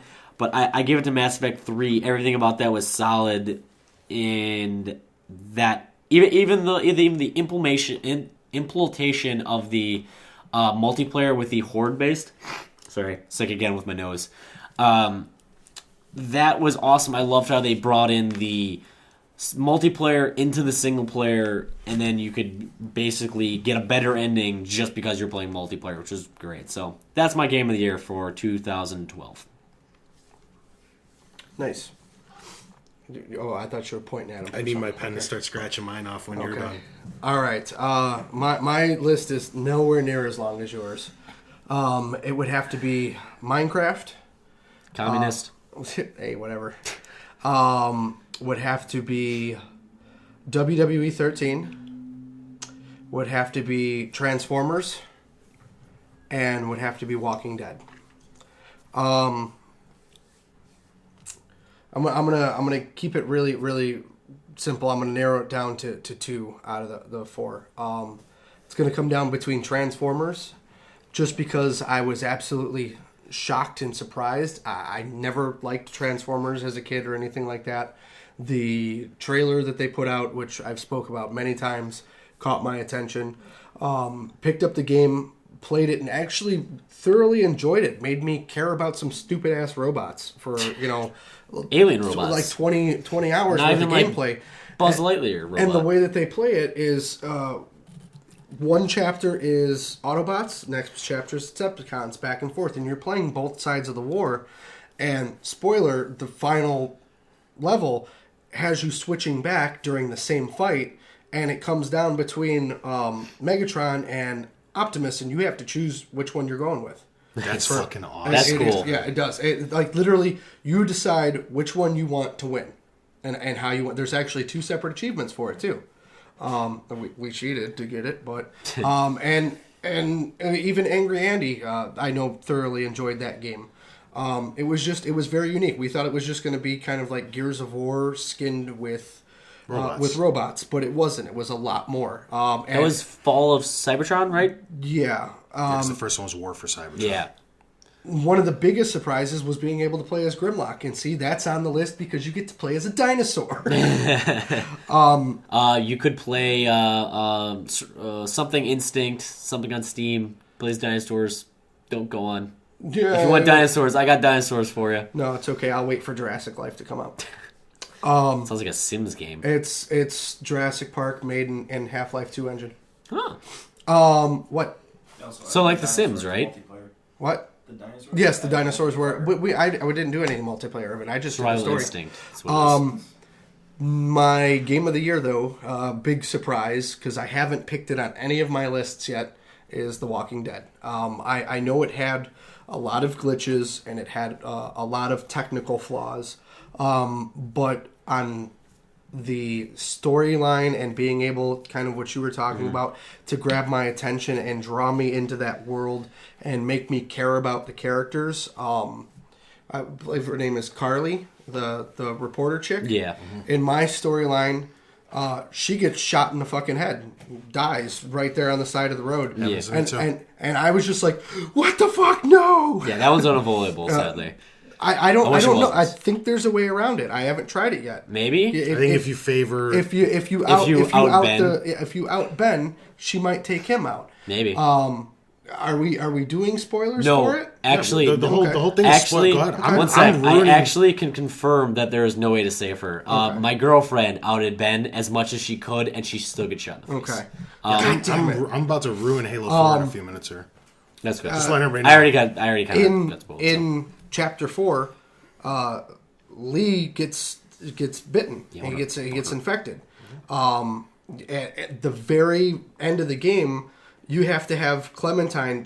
There's an option to kill you. Yeah.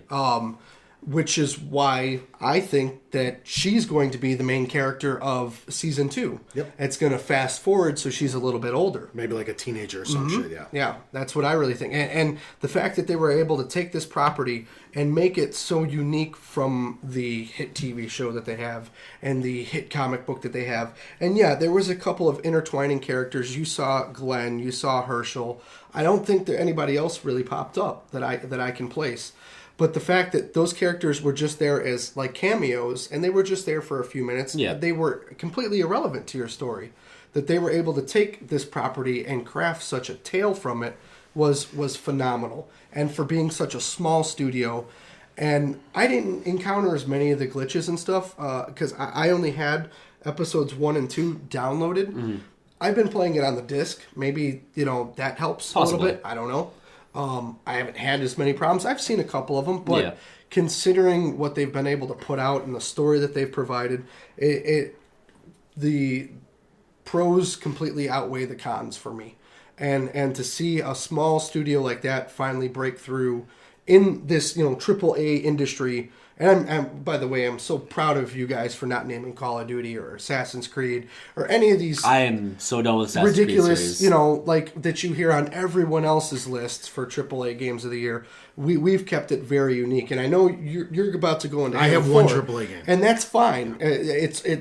Don't get me wrong. I had Mass Effect. That would still be very AAA. I'm only through a portion of the game. They deserve all the credit that they get, but I think Telltale did a phenomenal job, and for me. That's the game of the year. Yeah, with what you're saying, it's the fact that not even just us, I'm talking all the major publications, the fact that the Journeys and the Walking Dead's got so many nominations, whether they won or not, speaks volumes. Yeah. Because like Jason said, these small little studios are competing with the big boys. Hotline Miami at the very end of the year came out. Everyone was saying, hey, that should be in These games are getting made for hundreds of thousands of dollars, and they're keeping up with $50 million AAA blockbusters. Yeah, I mean, that's one reason that I can forgive. That's fucking crazy. I can forgive the glitches and the problems that they have because they don't have that team to polish. They're not spending $50 million to create a 6-hour campaign. They don't have thousands of hours to play test. Mm-hmm. I and another big aspect of The Walking Dead for me, and I'll pass it over to you after that, is a big appeal to me. One of my big reasons that I play games is for a multiplayer experience. So when a single-player game can really captivate me and pull me in like that, that's it for me. Just like going back to Batman being a single player. They didn't care about multiplayer or any of that other crap, even though they did kind of incorporate it by giving you stats at the end, which was cool. I like that. But the story and the way that they executed it really, really brought it together for me. Yep. All right, I guess that brings up me. I have 5 that I'm going to list off, and I immediately can knock a couple off.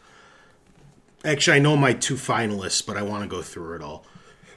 I got Borderlands 2, Halo 4, Journey, Uncharted Golden Abyss, and The Walking Dead.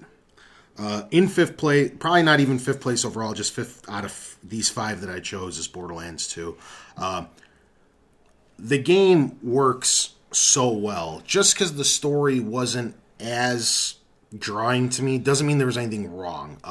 Gameplay-wise, I mean, the thing was fluid. Like I said, it was one of the easiest games to drop in and drop out. Yeah. It's one of the best co-op experiences of all time. It really is.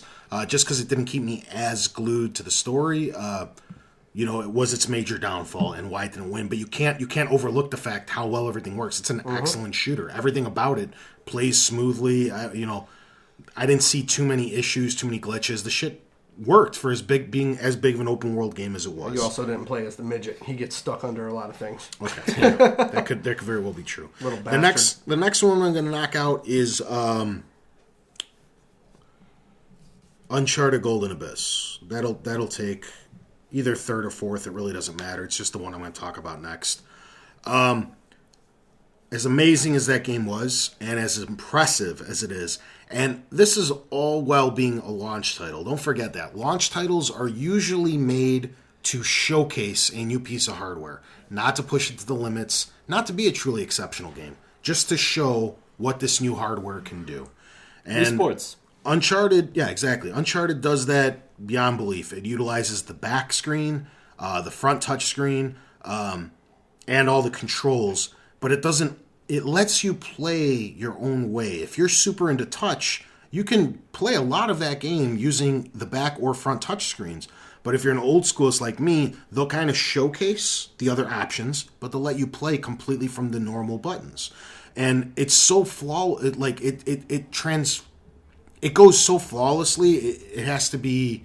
It can't. It has to be acknowledged. Like where you can use the buttons, and all of a sudden you could just swipe across the screen to do something different, and all of a sudden it's beautiful how they did it. It's one of the prettiest. I didn't even imagine that kind of beauty can be coming out of a handheld. The fucking game is gorgeous, but what it was lacking in those set pieces that held it back from being, like I said, Uncharted 1 or 2 or 3, is its ultimate demise. It was an excellent game, nothing to be taken away from it. I still think it's one of the best Vita games out, and the thing's been out almost a year, so. But I am going to take Uncharted out.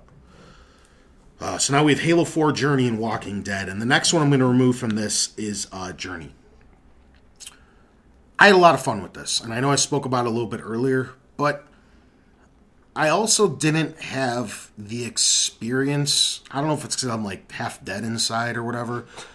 But I'm being heartless bastard. I'm being serious. It was cool. He's only talking because he's like 40 years old or something. And like I said, Right, he's the same age as me. Shut up. And like I said, I loved all that stuff that I brought up not even 20 minutes ago. But some people, like, you read the reviews and comment sections of some of the major publications out there, and people like cried and like this game changed their lives. And after I played it, it's an excellent game, controlled very well.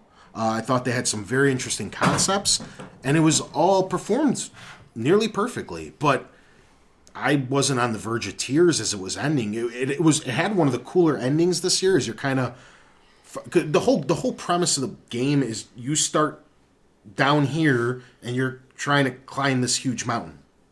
It's the whole fucking game, and you just kind of walk to it and then up it, and that's the game. And the last 5-10 minutes it's pretty cool. It gets you a little emotionally, whatever. Not on the verge of tears, at least not for me. But you're kind of flying, and you're kind of really strong at that point, and your scarf is really built up because you've accumulated them throughout the game. But and the way it ends is it's sweet. You kind of walk off and it fades out, and you walk with your partner because you go 2x2, and it really slows it down and kind of fades out. It was cool, but it just I didn't get what it didn't hit me in the same way that I think it hit other people that were claiming it's the game of the generation, not game of the year, game of the counts, game of the PS3. I didn't see that. I don't have it, so I don't have the opportunity to try it, but I've read a review where somebody actually disconnected their system from the internet, from the PlayStation Network, and played it solo, and you get it's the same game, but you get a different experience out of it. It's always different because then at the end it tells you, I thought I played with 3 people. It turns out I played with 12 people. Because like I was saying, if you're just ooh, what's that shiny thing? And you walk 5 feet this way and they're going this way, it cuts you. It severs ties. And then you'll see somebody else standing over here and you're like, oh, that's my partner. Yeah. And you walk over to him. It turns out it's somebody totally new. That's cool, though. And you don't even know that. I really like that. I didn't know about it. I know there was 3 or 4 instances for sure where I was like, oh, shit, we got disconnected. I don't even see... somebody would miss a jump and they drop down 3 or 4 levels and you're like, we're disconnected. You're like, no way. And then, So I assumed I played with 3 or 4 people. It turned out it was this huge list, and it doesn't let you know till the very end. You can't talk to anybody. There's no chat. It is really cool, and it had some noble concepts, but... I guess I didn't get what everybody else got from it. It was a fun game, and I left it at that. You know what I mean? Definitely worthy of the conversation, just not... I definitely think that kind of idea will be implemented into some game in the future, whether it be the exact same kind of functionality or where you don't know who you're playing with and you have to cooperatively work with them. The best way I could explain it, because you've played Flower, it's emotionally the same way. You know how some people Yeah, we're like crying. crying, and some people were like, I get it, that was cool. Yeah, I get it. It was cool. Flower is really awesome. It means- I really like that one too, though. It means something to everybody else because there is no strict story. There is no There's like- guideline. yeah, It's just an experience more than a game, and whatever you take out of it or put into it is what you're going to get out of it. With Flower, And- I got more of a story out of the main menu than the entire actual game. It's true because it lets you know that the flower's being neglected and it's kind of Yeah. rainy and gloomy That- and like. yeah. And then you Then get you- into the you- world. you I rebuild know, it was it. just the way that he said it. Yeah, It's no, kind of- no. It's, Literally. I actually knew exactly what he was talking Yeah, about. you It's get more weird. story out of the main menu where there's nothing Fucking going hippies. on, really. Yeah. Great we're game, not though, Journey too. off. Get the Journey collection, because you get all of 3 of those games. I and really they're want them all all digitally. Yeah, I mean, I'm just talking to anyone else who doesn't have Oh, yeah, it's a Flower, great deal, Journey. great deal. Yeah. These were the 2 that I always knew were the game of the year since I've played them. I put those other ones in because I wanted to mention them. I knew it was between Walking Dead and Halo 4 since the moments I put those 2 Dun, games dun, down. dun, dun. I already know who won, Dun, dun, dun, dun. and I'm going to talk about it afterwards, and that's Halo 4.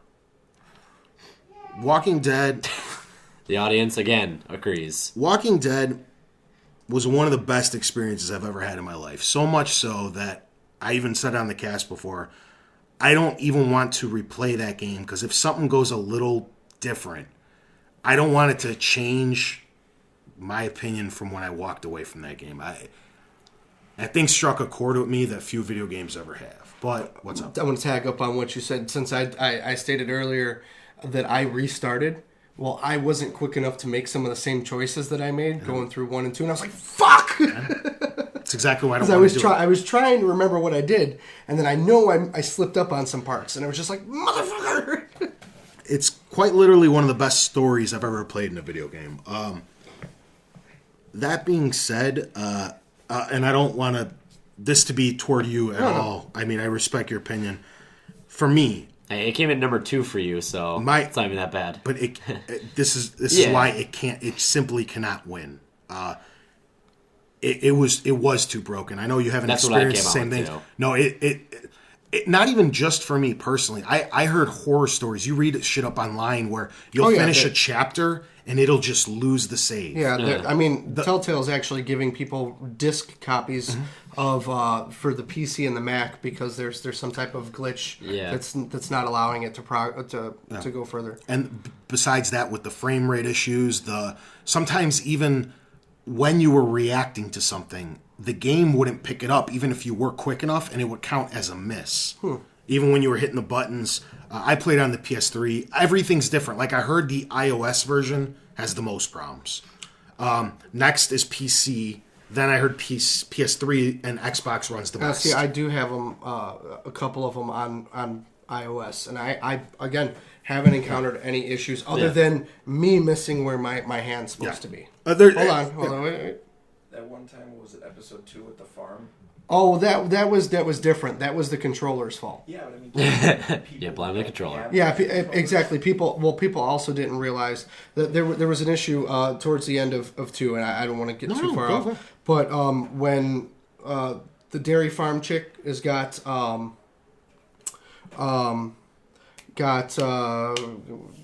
the mom, and she's backing up the stairs with her. Yeah. It's a stop and go game. You know, when she points the gun at you, you're supposed to stop. Well, when you're using the 360 controller, if you don't pop the analog stick up, it doesn't reset back to default position. It'll continue to push it forward for a slight second.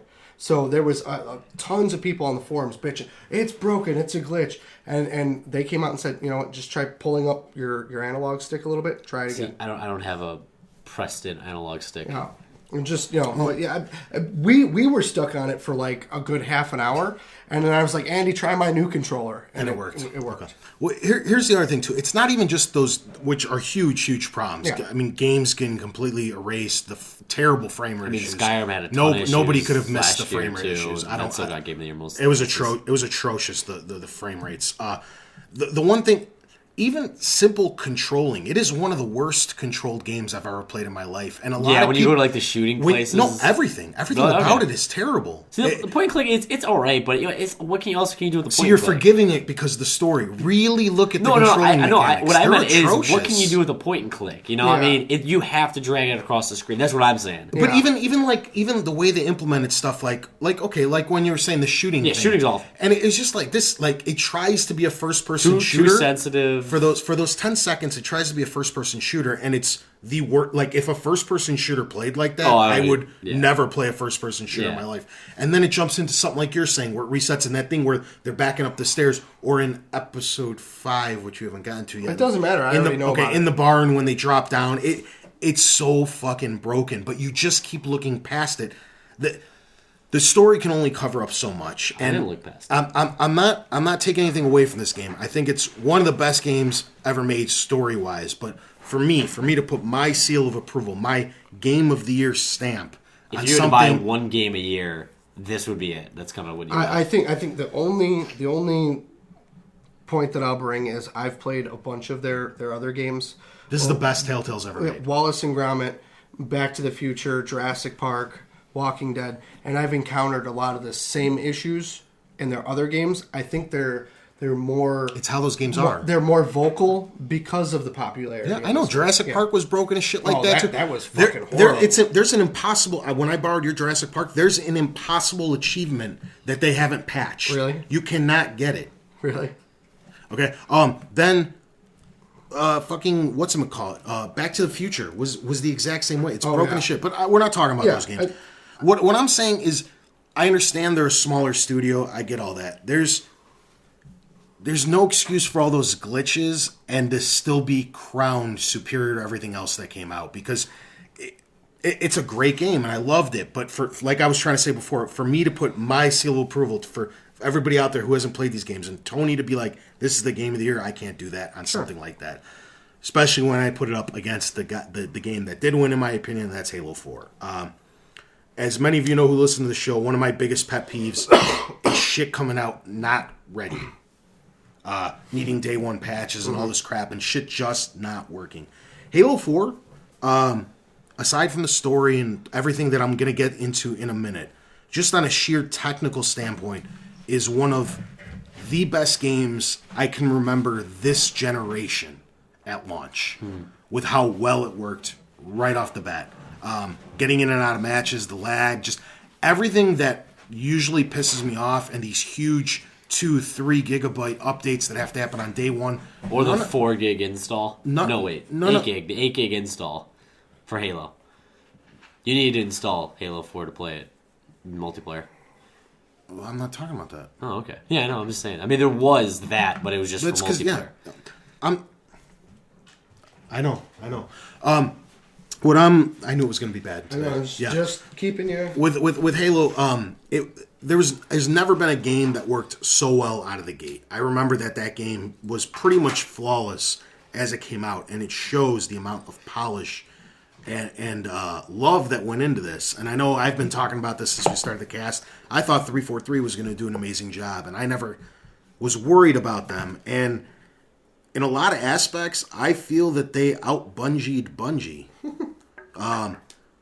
Aside from Reach, this was the best Halo that's come out since probably 2. I liked Reach a lot. It's pretty close with Halo 4 to me, but even some of the crap that Bungie put out, I think pales in comparison to Halo 4. The multiplayer is very fun and balanced. The maps, the way they were designed, were great, but that's not even my favorite part. With Spartan Ops, is the only part it's cool what they did. I know I talked about this last week. It's a great way to keep you from them having to hold stuff back on DLC wise. It's something that they're like, hang on to our disc, because every couple weeks we're going to release some free content for you. I really wish they would have skipped on Spartan Ops altogether and kept Firefight. I think that was a far better add-on. But Spartan Ops was very cool. I wanted both. The story, both would have been ideal. But Spartan Ops, the story isn't as engaging as they initially promised. Yeah, definitely not. I don't care as much. I was expecting more with that. But the real the showcase, the Halo 4 campaign, it's one of the best stories I've ever played in my life. I remember bragging about it on this show a couple months ago because I actually played Walking Dead and Halo 4 almost with each other, where it was like the best week of gaming I've had all year because I got to complete them both at one time. With Halo 4, man, I can't even begin to explain what a great job they did. It was just so good to see Chief again, and it wasn't even a nostalgia thing. They just brought him back bigger and badder and better than ever. And even some of the smaller nitpicky things that I had with Bungie, where like the story was a little harder to follow, you had to run up to terminals and read stuff and read into it, and a lot of Bungie's explanations were like, well, if you don't quite understand it, go read the book. Go read the books and stuff to help you tie it in. And this is something 343 didn't need you to do at all. 343 explained it perfectly just through the game. You didn't need to question anything with like people on the forums and be like, was there hidden meaning behind this? Was there like some underlying fucking result that I didn't quite get in my playthrough? And 343 laid it out better than I think Bungie did in a while. I really do. The story blew me away. It was at the end of the game, I said this before too. I sat at the TV and stared at it when the credits were rolling for like 30 seconds. I played it with Andy and I didn't even have anything to say. I was just like trying to process what just happened. It was fucking amazing. At least you didn't cry like our buddy did with Gears 3. Halo 4. Game. That really wasn't a crying ending, though. Game of the motherfucking year. No, when Dom died. And I wish you two would have played it because I know neither of you even mentioned it. And I wish if you guys had finished it, I don't know if it would have dethroned whatever, would you pick? Mass Effect 3. Mass Effect or Walking Dead. No. But at least I think it would have been. I think it would have been. From what I've seen so far. Yeah, I think it starts off a little slow. The end of the game's where it's at, and I think you guys would have had a newfound respect had you had finished it before this. But yeah, possibly. I don't. What can you do? Again, I've thoroughly enjoyed Halo throughout the series. I know I'm not a big a fan, but I've played all of them. But I still don't think it would have swayed my personal opinion. But I will follow up shortly when I finish it here soon. Rock on. Yeah.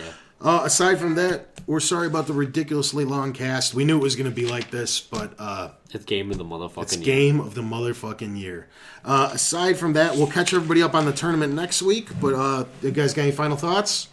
Games I wish I gave some kind of award to would definitely be Mark the Ninja, Walking Dead. I sadly didn't give it any. Far Cry and Spec Ops. Mm-hmm. Yeah, I got any one. Final thoughts? No. I pretty much think I poured my heart out on everything I had to fucking talk about today. So that'll do it for this week. This has been episode 49. Thanks for tuning in. Catch us next week, same time, same place. We're almost at 1 year.